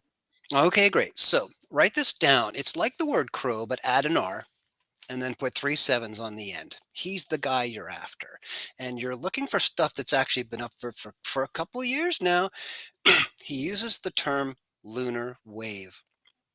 Now, I'm not going to give you all the spoilers, but I'm going to give you something to consider to put in the back of your head while you're looking at his empirical evidence that has been cited by multiple other independent astronomers with their telescopes too, and they've all sent him their footage. So you'll find those posted on his channel as well. The lunar wave has to do with something that crosses our view of the moon. And it takes the shape of a line, much like you see the vertical sync line on an old cathode ray tube TV. What we're talking about here is, and this is what I'm putting in the back of your head, is a force, an impulse of monstrous proportion relative to our human scale that is acting as what I perceive to be a shock wave moving across our field of vision in between us and the moon. And when you go and watch this footage, I want you to think, where is that really occurring? What am I looking at that's changing how I see the moon in such a radiative, transmissive kind of way? In such a wave movement across, transverse to the angle that we're looking at the moon. I submit to you, because you know this much about the firmament, you know this much of firmament rather, about the waters above the waters, etc. Consider that this is actually a shock wave traveling through the medium that is in between us and the moon. And I just want to leave it there because you can draw your own, conclusions, conjecture, or other areas of study that you would want to check in relation to this. And I can help you with a few. But start there. Get over to YouTube sometime soon. Check out Crow 777's videos and watch the lunar wave for yourself and listen to his analyses and think about what I just told you. And you make your own conclusion about that. Right on, man. I appreciate that. Yeah. Hey, I've seen some weird. I mean, like I've seen the Northern Lights, and it looked like there was like shock waves going, like somebody was touching the top of it, and there was ripples going through the atmosphere. I've seen it. No, I bet you have. Well, all right. I appreciate that. It is my absolute pleasure. Thanks for dropping by, bro. And yeah. Check out Jewish historians. They used to talk about what they thought the firmament was made of. They had to theorize about it. No one really knew, but they wrote a lot of interesting stuff as well. You guys want to bring up somebody else? Yeah, let's throw it around. Who was that? What was his name? Wait, we're talking to Cuckoo. Okay. Cool. Yeah, that was great. Thanks everyone for your participation. Rocking it. That was a wild little ride. And for bringing it back. I do think it's important to bring that up though, because you got to realize, like statistically speaking, the majority of the Earth is Christian, at least in name, right? They would claim Christian. So to refer back to like the most popular religious text on the Earth as like a worldview for people, and whether it contradicts or aligns with this view is probably important in terms of like a psychological barrier or a psychological like support for this, for the flat Earth. Hey guys, sorry before y'all give it up. I've been listening to y'all for a while, and Dutch Sense on YouTube does earthquake, 3D earthquake, whatever. He's got this ball spinning. Have you guys ever thought about, with the flat Earth model that Shane did, doing the Ring of Fire and what it would look like? Yeah, the Ring of Fire, the plates, maybe the tectonic plates and the way they look. And does it coincide with, I don't know, anything? Yeah, I tried. It doesn't really, but it's neat. Here's a couple of HD maps if you want to try yourself.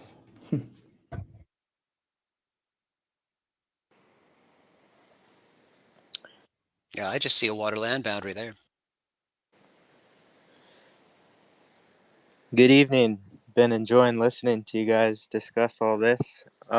When the other guy was on there talking about Google Maps, I just wanted to share a resource that I happened to come across in my research to understand maps and projections, and specifically Google Maps. There are several companies that provide satellite imagery for Google, and I was just finding some names connected to that and came across a guy named Shay Harnoy. And I don't know if I just post this in the link there, but I came across the lecture that he was giving about he worked for Digital Globe, which is one of those companies that helps provide imagery for Google Maps. And he comments on in this lecture that and he's presenting to different businesses that use maps for their I don't know, many different things. You use maps for real estate, land assessors. I'm sure there's 100 of them that all these sorts of maps are used for. But he says in this lecture that he is so tired of the people in his office arguing about the shape of the earth, and he says, okay, we know the earth is not a globe. And to me, that is just some really profound evidence from somebody who's in one of these fields that is often quoted as proof of that the Earth is a spinning globe, but here's a satellite imagery analysis guy who's saying, okay, we know it's not a globe. So I just post it in the purple box to share that? Yes. Okay. And then after you post it, like, you know how you would click on the thing to go to grab the link to share it? There'll be an additional option for you to share to the space. If you can tap that, that'll put it on the Jumbotron for the lads.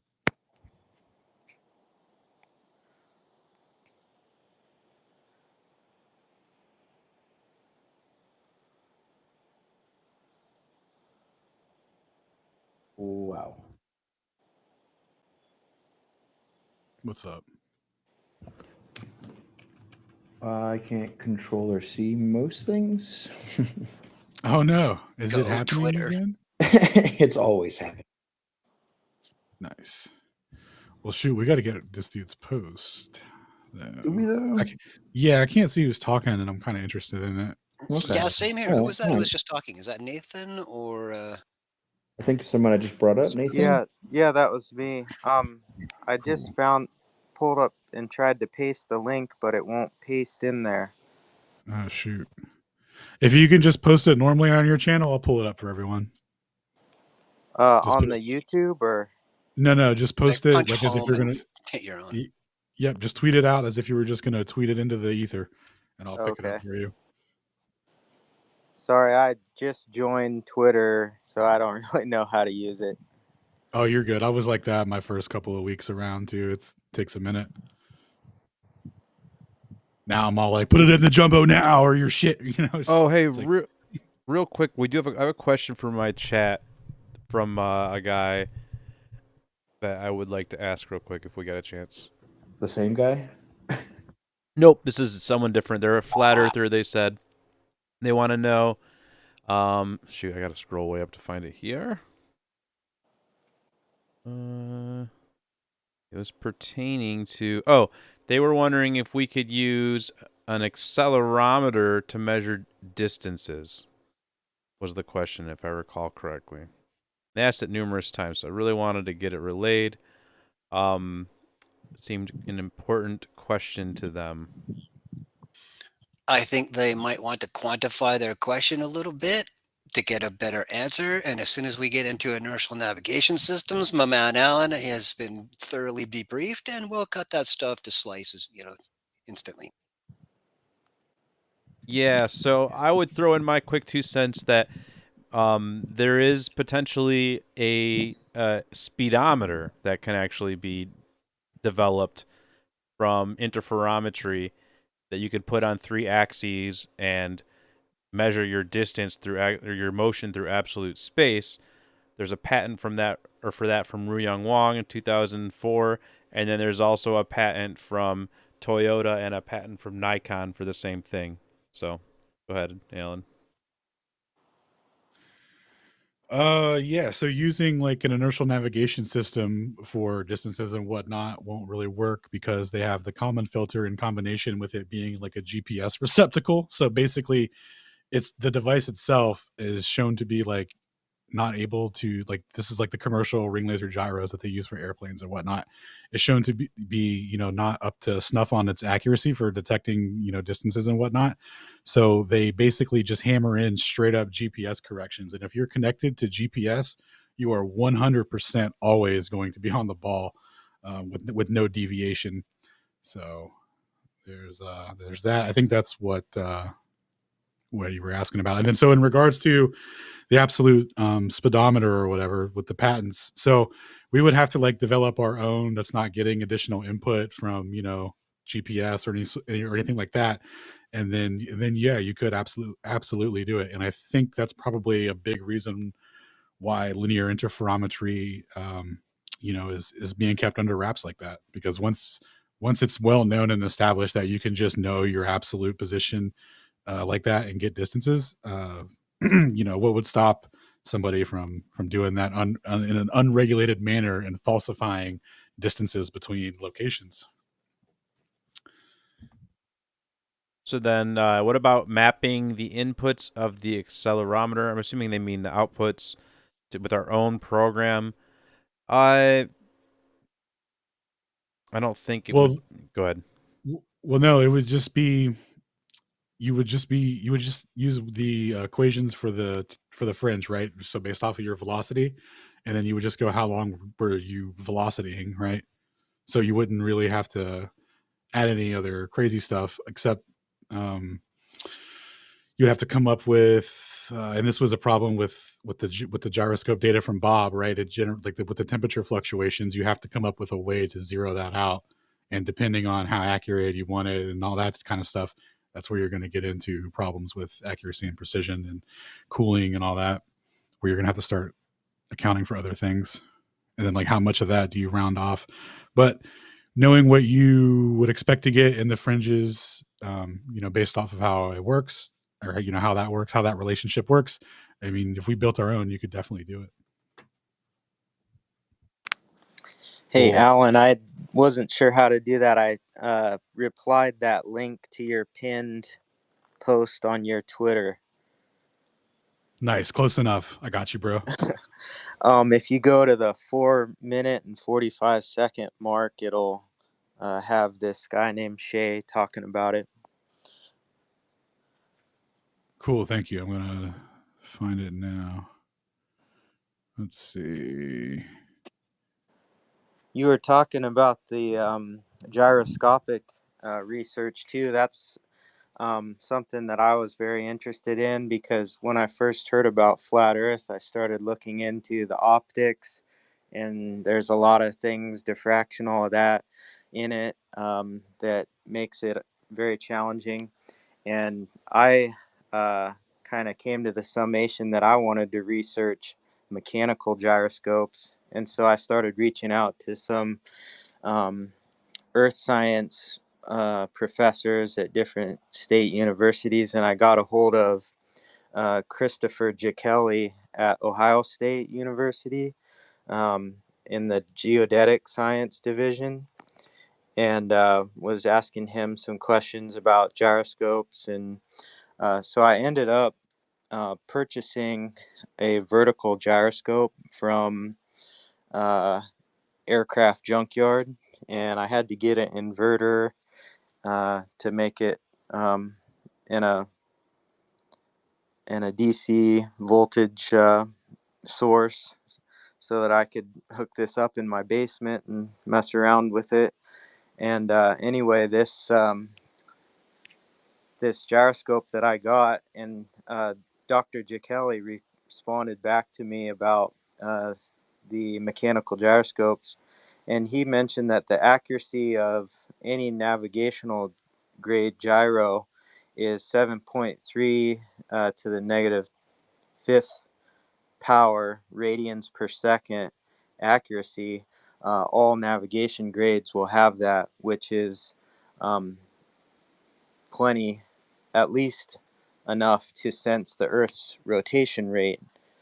So that to me confirms that any mechanical gyroscope would show, that is sensitive enough, will show Earth rotation. So I set up my gyro, and I've done it many times. I've even set it up on a time lapse to show the sun shadow moving as well across it outside, and it just maintains its rigidity, just like that old Navy video that's been around for a while in some of the flat Earth places, and it doesn't move. And so it's a mechanical proof, if not a scientific, but just a demonstration that the Earth is not moving. So what's the diameter of your gyro? It's quite small. The like rotor, 2.5 inches. The rotor itself, like inside the gimbal, is probably 2.5. Yeah. So that's the one you got from England. They sell them on Amazon and stuff for about Oh $100. no, this is an actual aircraft gyro out of I see. a jet. So it's like an HSL gauge. It's a no, it's an actual like component that goes into the avionics horizontal system. situation. It's like an artificial horizon gauge. No, it's the actual vertical gyro. So you can see the gimbal, you can see the rotor in the center, and it connects into with a giant plug with about 100 pins into the avionics system. And I had to buy the manual and everything and find out which pins to use to hook it up just by itself. And so just some And it's interesting showing things. stationary? Yeah, never moves. It actually has a indicator light on it that shows, when you're in an airplane, if they have to spin up their gyro, that's one of the things that takes so long to take off, is that if they have a mechanical gyro, at least they have to spin it up and get their reference um, to the takeoff lane, which is they're always perfectly flat, and then that's your reference once you take up, and then this indicator light pops up, and as long as that's lit up, it's maintaining perfect level always. And every time I've set it up, I've ran it for over 24 hours and shows no rotation at all. Dude, that's epic. Glad we got that out.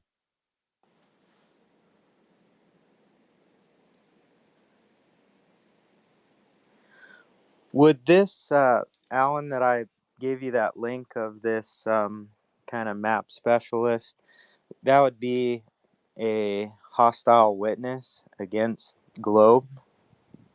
Yep. Yeah.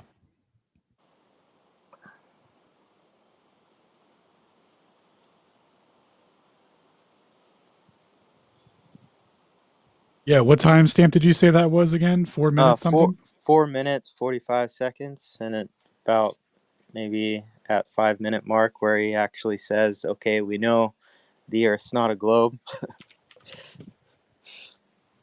Cool, thank you. I'll check it out. And then Stone DC'd, so I think he was gonna. I think he had some follow-ups though on the gyro. Let me see if I can bring him up. Yeah. If we have the technology. We didn't lose it. I think we lost it. Well, we destroyed it, and it's really painful. Well, look, yeah, we had the technology earlier, but today, now we decided to, of course, since we were going to prove it, we wanted to destroy it all immediately, and now we can't. Well, it's like it's the part of the problem is that we're just too high tech now, and we use those were vacuum tubes, and you just can't. It's just a different technology, and yeah, we're trying to bring you up, Stone, but we're having a hard time going from analog to digital on some of the old components. And if you could connect on your Game Boy from 1998, that would definitely help. Yeah, that would see the connection. Because it's like a cross compatibility issue with the gamma radiation from. Or if you have the VGA plugs, yeah, that'll work. Yeah. Wait, he's up here. It says invite. Yep. All right, we did it. Nice. Touchdown or whatever they say. And look what we can do when we start.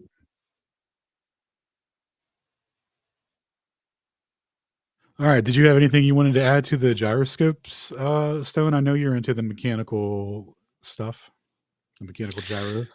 Well, actually, it was when he first started up about accelerometers, and then you mentioned Bob. It was there that I felt the urge to contribute, but it just kind of whizzed on by. And that is about fitness for use as an issue with accelerometers in general. The ones you find in inertial navigation systems, when you got one on each axis and it's doing its thing. Specifically, I definitely found with Bob's data, looking at immense amounts of data, it's all about its inability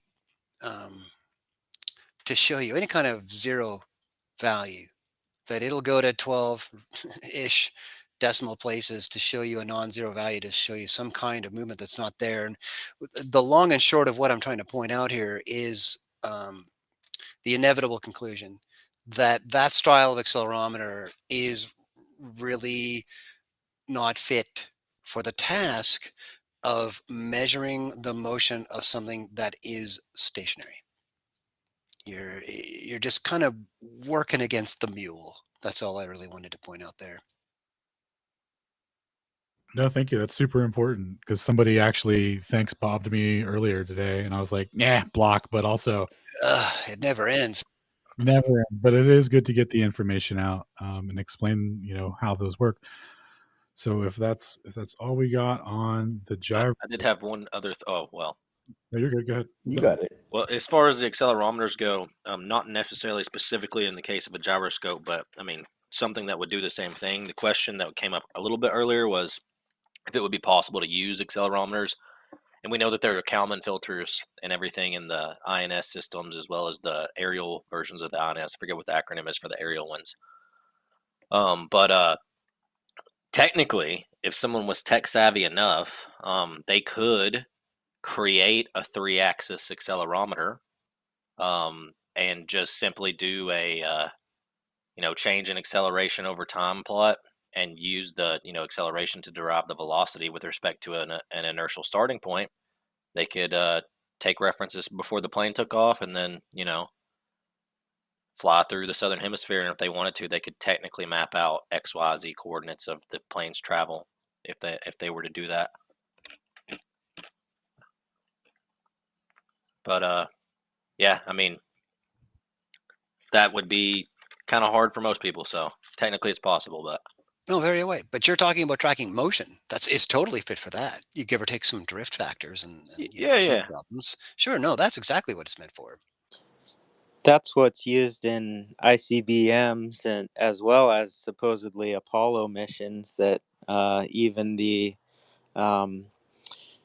devices used for navigating with using the stars had gyroscopes in them to maintain their reference back to where they took off.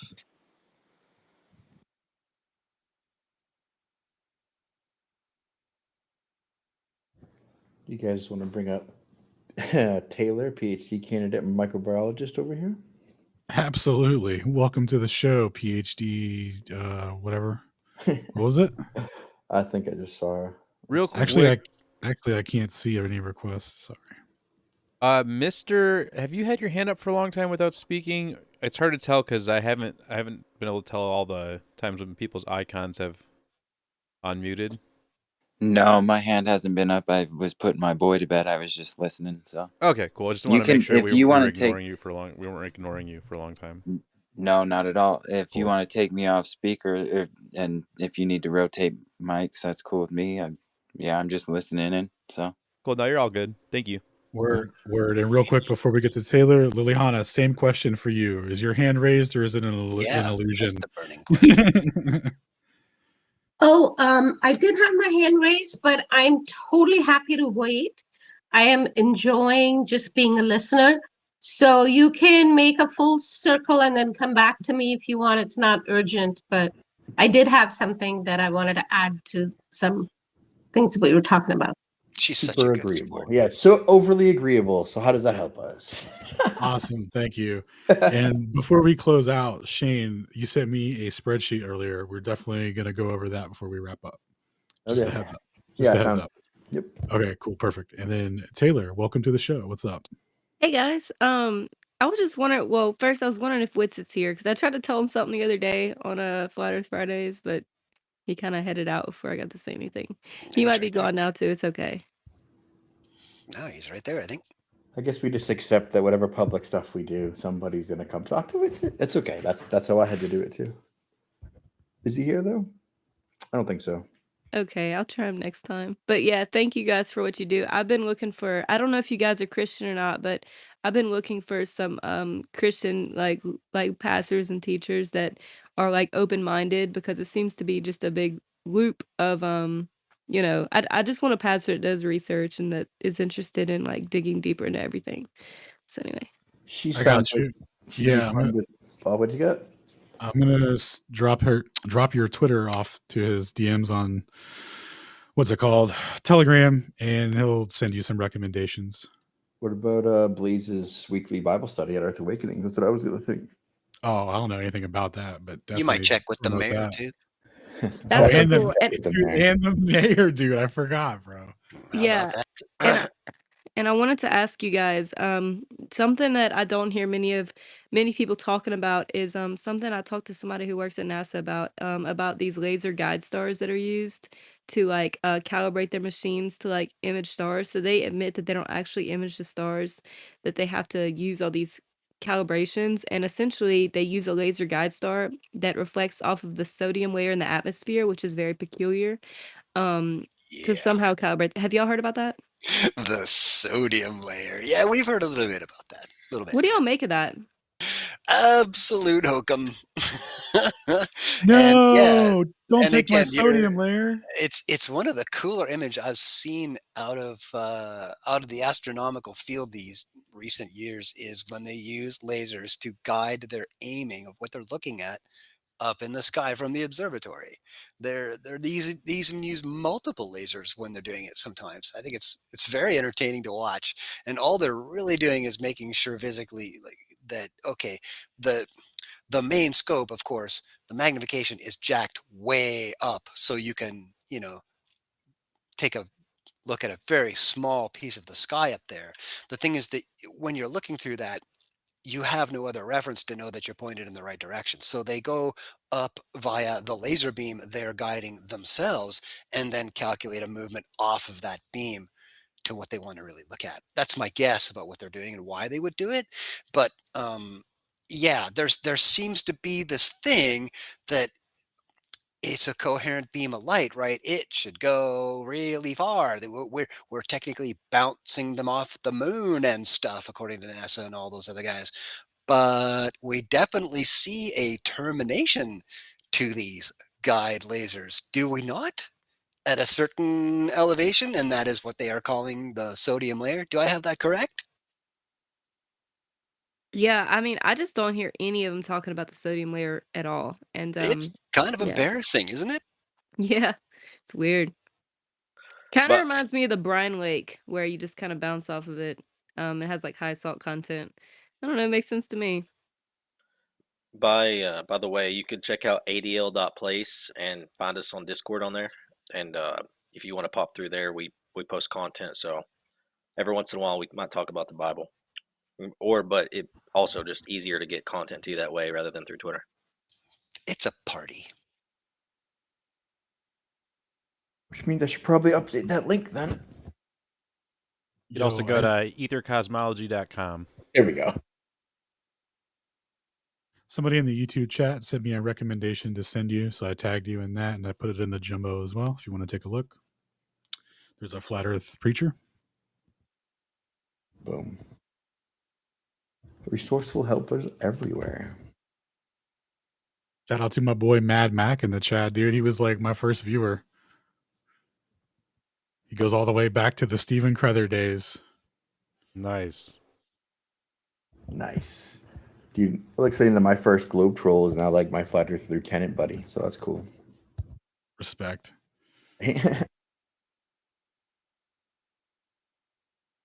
Well, we got anything else? You want to do a recap? You want to go through it?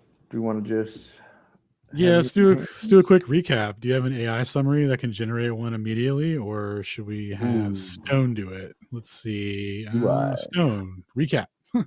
What are we recapping? Like the entire night, or just this thing on astronomy, or the entire night and what it means to be alive? Ooh, that's deep, bro. That's deep. That would take an hour.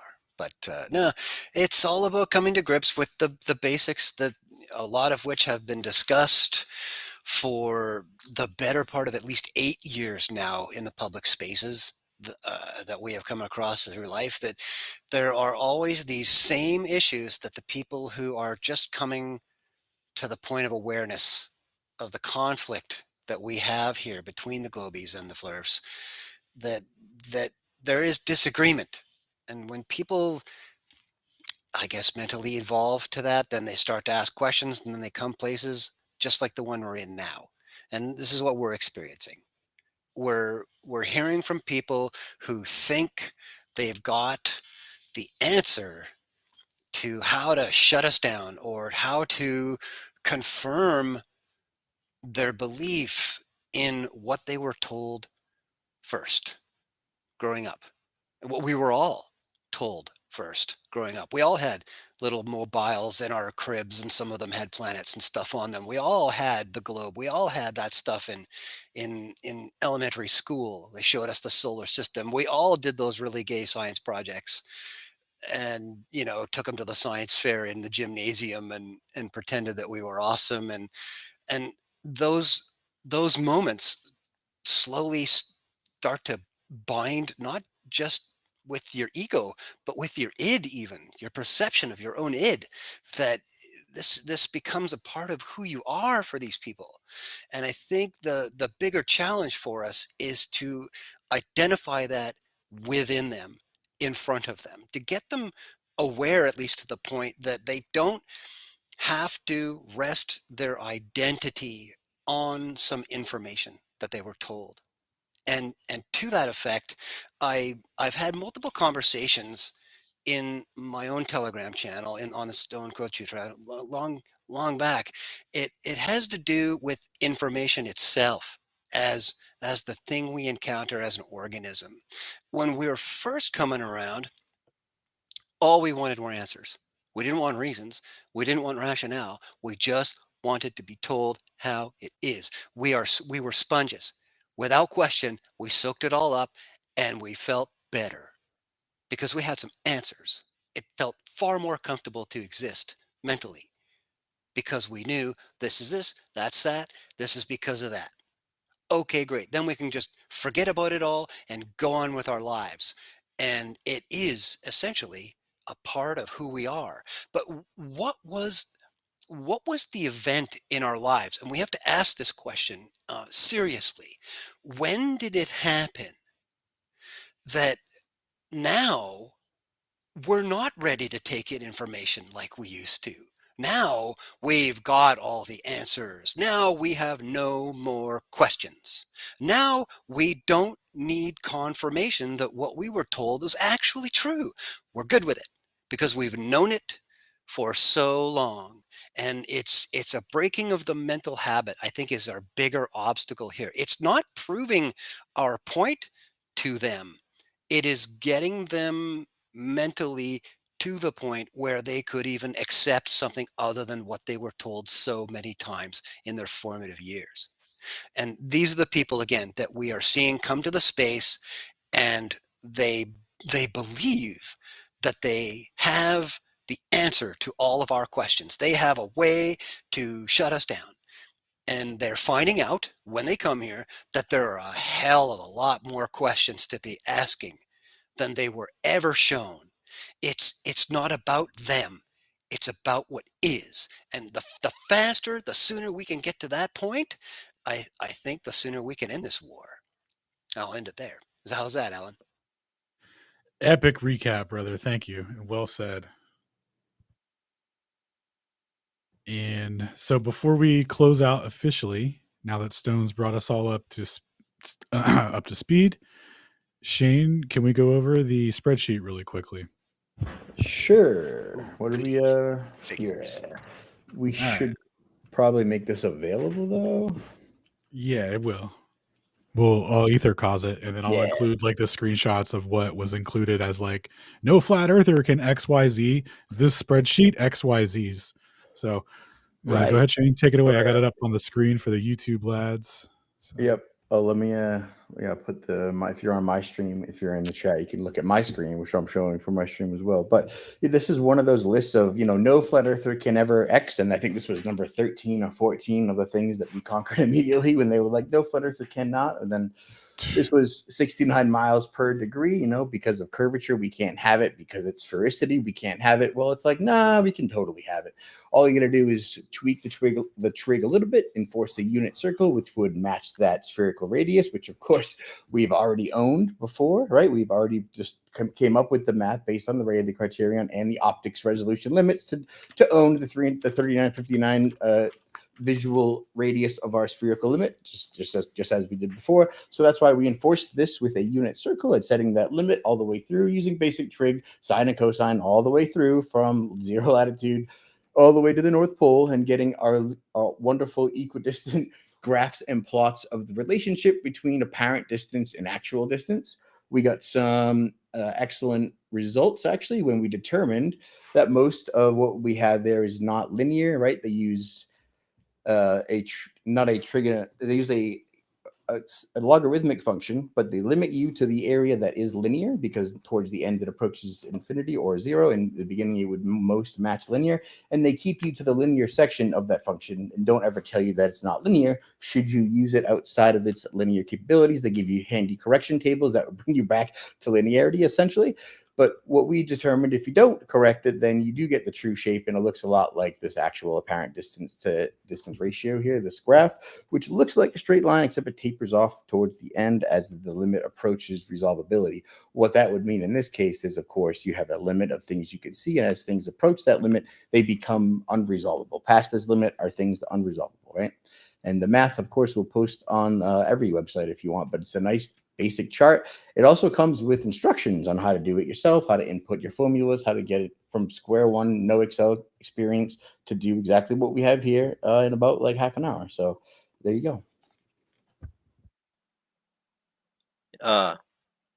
Yeah, maybe next time we come through, we'll have another list of stuff we go through. I would like to add to it next time some old school, more straightforward proofs. I think one of my favorite case example proofs, real quick, if those who don't know are just looking for like a quick list of stuff to show people or for themselves, I would look at long distance propagation of radio signals. We've got both current modern day examples, shooting places as far as like California to Hawaii, over 2,000 miles, in the gigahertz spectrum, as far back as historical examples in World War II and things like the Battle of the Beams. And there's a breakdown of the Battle of the Beams. It's really useful if you a person who gets into the nitty gritty. But basically, they were able to fly airplanes inside of radio beams from over 300 miles away, and they were only shooting like 100 something feet above sea level. They were flying from Germany to Derby, UK, and bombing very specific factories, Rolls-Royce factories. So we've got tons of historic examples of radio wave propagation that completely defy globe geometry. So it's one of my long-held classic proofs. Look into it.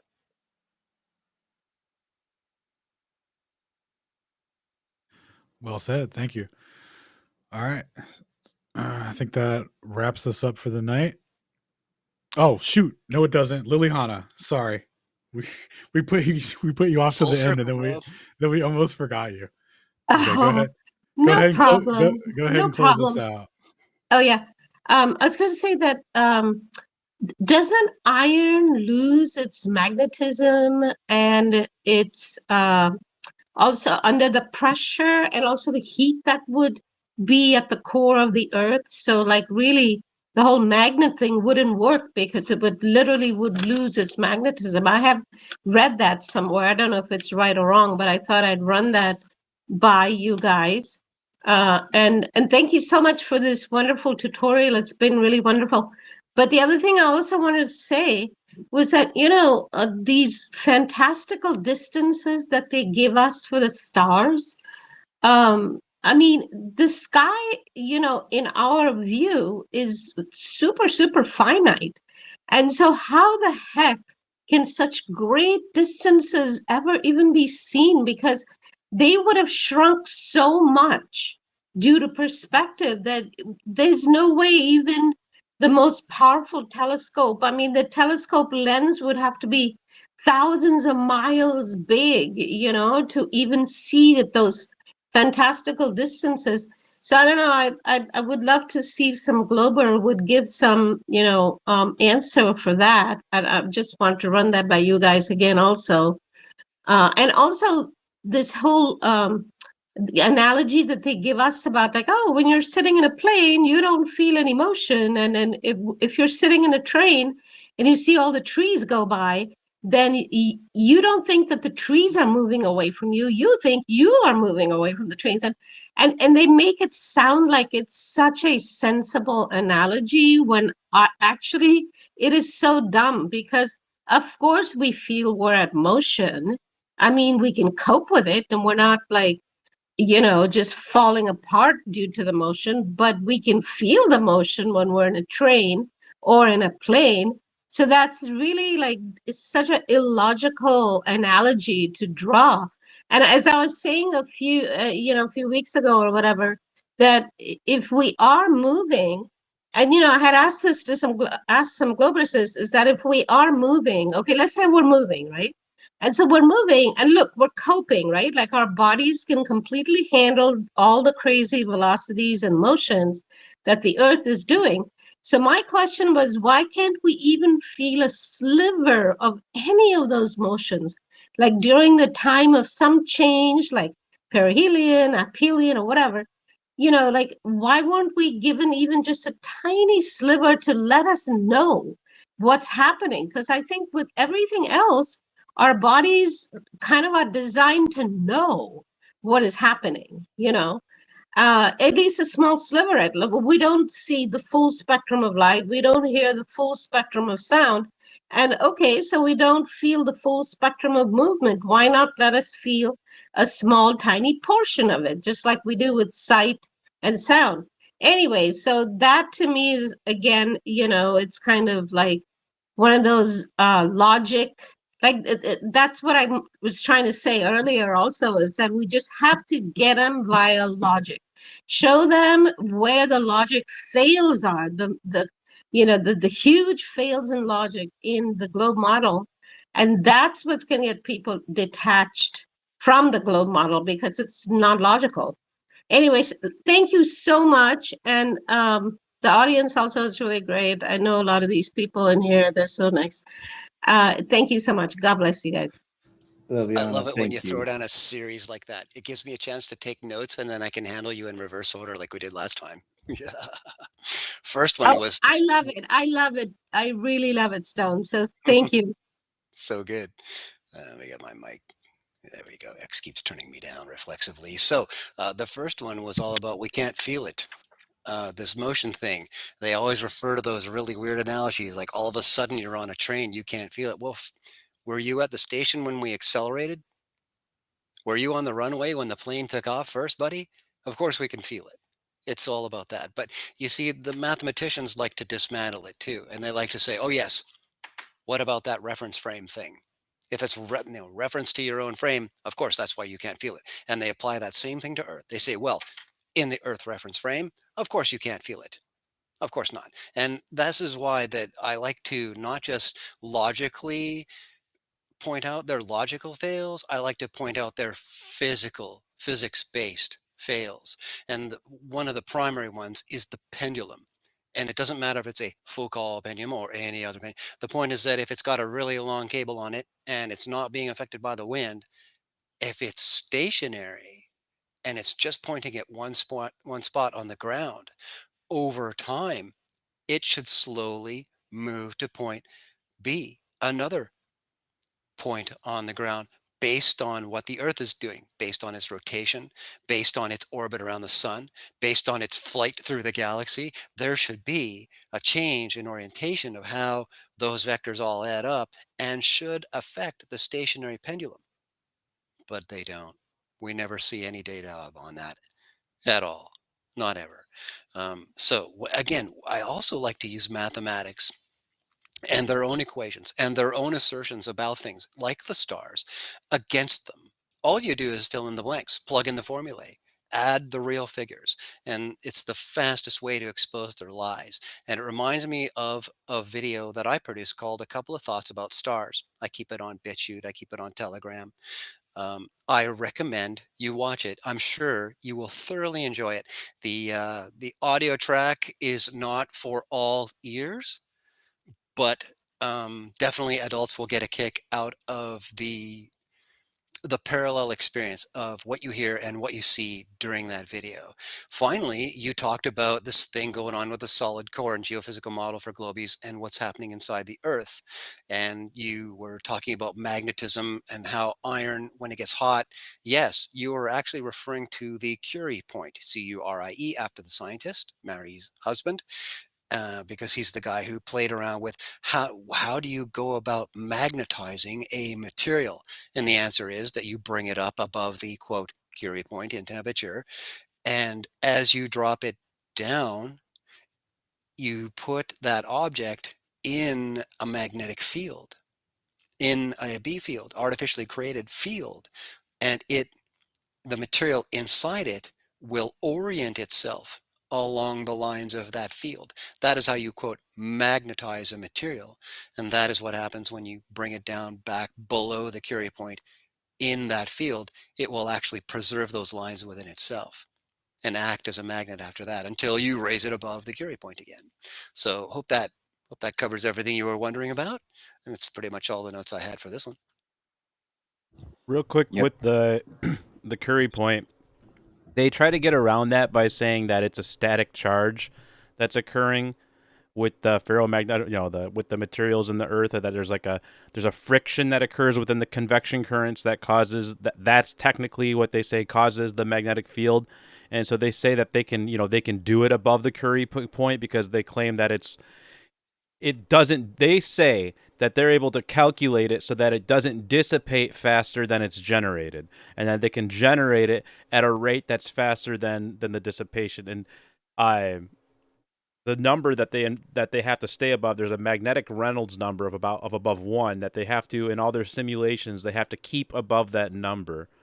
But yeah, they're just playing a theoretical game. They're not using any real experimentation, and it's just all based around theories now.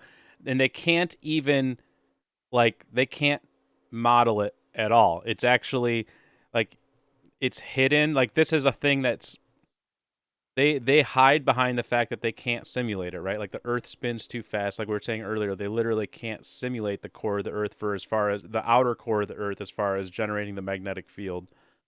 And especially with that particularly with that magnetic Reynolds number. But people will try to, if they try to gaslight you about the Curie point, then just understand they actually can't even calculate a proper Reynolds number or a proper magnetic Reynolds number above 1 due to the issue with the Curie point. So I just wanted to tell Liliana thank you for that last time on Flat Earth Friday when there was a stooge up there and he started to answer our question. And you were like, oh, no, hold on. Listen. I don't care what you say or what you think. Nobody cares about you and your dumb ass. I want to hear the other people, because I thought that was the best thing I had ever heard. That was a touching moment. Well, I mean, your arguments are so much more compelling, and it just makes sense to anybody that has some critical thinking abilities, So you told me. She goes, I'm not interested in globular science. She's like, what? Dude, I died laughing. That was the best. It was like one of the big highlights of the night. She's like, You're so polite. Don't waste your breath. How do you politely say I couldn't give a fuck? It was like, oh, in this many words. It was so nice.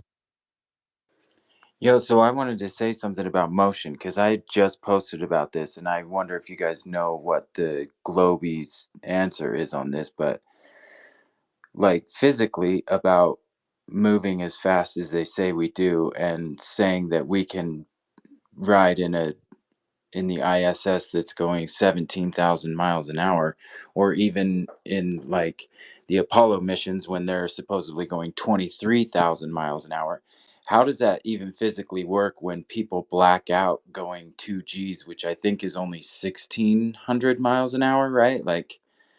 Your body physically can't go that fast. Wouldn't it just turn you to mush? What is their explanation for that? But also, when they leave Earth's atmosphere and they're supposedly going to the moon, how does the Earth not leave them behind traveling 66,600 miles an hour around the sun?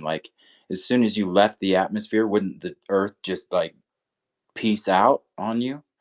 Because I don't know that I've ever heard any explanation for that, but it makes no sense to me whatsoever if you were to really take that seriously on how they would explain leaving the atmosphere.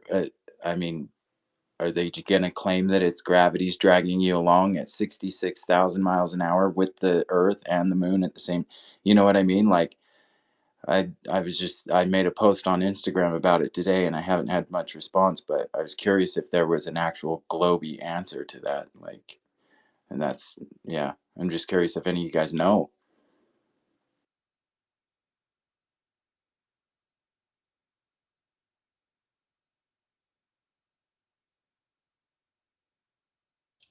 Wow, I don't hear anybody taking the mic. Yeah, crickets. That Well, it was, was yeah. right through the middle of what you were saying there. I think you used the term 2Gs, and I think you meant Mach 2 as a Yeah, you're speed at probably, which yeah, you're right. Mach 2. Well, yeah, no, I mean, just to clarify, right? well, I think it's 2Gs that like it will cause the blood to not go to your brain and you'll pass Oh, out. yeah, redding out and blacking out, that's up closer to 5, 7, 9 Gs. Yeah, typically for jet pilots, they learn that stuff real early. Yeah, they That's learn why how to they breathe wear higher correctly. pressures. They wear higher pressure suits and stuff so that they can keep their organs from contorting during turns and what have you. Yeah. Yeah, So yeah, absolutely. Like I just seen a guy with 2Gs who they're practicing his breath work and he just goes right out. Like he and then yeah. So But to answer your yeah. question though about what the globies have, they have a reference frame. That's what they have. They tell you that what you might be doing Mach 2, but that's relative to the Earth where you left. And when the Earth is doing 66,000, so were you before you left. So you're really not doing a lot of difference in velocity. That's what they'll tell you. So they'll say that that you're just gonna keep going 66,000 miles even though you're no longer attached to the Earth. Until you accelerate in a different direction. Yeah, that's what they'll tell you. Sure. Okay, that obviously makes no sense, correct? Like, Well, it's kinematics. No, those Like, vectors add up. That's about right for what they're saying. Yeah. huh. That blows my mind that that would make any sense that you would leave the Earth and it would not just leave your ass behind.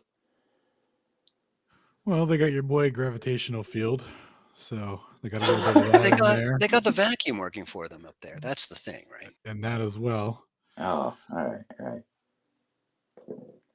Yeah, I was just curious about that. Yeah, the old reference frame conundrum, dude. Just transform right out of there. Yeah, All I right. had some Australian guys arguing about it, saying that in an airplane, if you take off the lid, it still wouldn't matter. It's like, I don't know, I think it would. Ugh. Yeah, I don't think the Australian guys are getting it then. All right. Well, I think we're going to wrap up off of that. Yeah. Thank you. So tomorrow, catch us for Aether Cosmology Roundtable, number 30 or 32, depending on which canon you follow. And check us out for how Math Met Reality. Alan's going to be presenting about general relativity and special relativity. This is going to be the full extended version of Math Met Reality, so don't miss it. Then Wednesday night, I'm assuming maybe there will be a Schooling Globers over on Earth Awakenings. Get on the Discord server now if you're not already on there, because every Wednesday or every other Wednesday or so, Witsit does a Schooling Globers over there. Especially if you're a Glober with some questions and you want to come get schooled, then jump on there. And also just in general, if you're looking for a very, very open server where they allow people of all cosmologies, including Globers, to come and talk about the Earth, then definitely check out the Earth Awakenings Discord server. If you want to come talk about ether science and about higher level science stuff, where we welcome Globers and we encourage them to join. We have multiple Globers that we love to chat with on our Discord server, but the one thing we don't tolerate, and that includes for flat earthers, is disrespect to people within the Discord server. But join the Aether Cosmology Discord server. You can find us at ethercosmology.com. On the left side there, you'll find the little Discord link. Also, check out the Aether Cosmology site. We post all of our source material up there, and it's an open community site for people to come and chat and ask questions and post information. So check that out. And then on Thursday night, Alan's going to be doing a presentation over on Globusters Tech. So check that out. Check out Globusters Tech. Alan's going to be doing a presentation regarding the orders of measurement. So check that out. And then on Friday, check out Flat Earth Fridays here on X Twitter Spaces, hosted by, of course, Sacred and Proud and the Levelheads. And that usually goes right on into Stationary Saturdays. So check that out. Thank you again, everyone, for being here. Much love. Everyone, take care.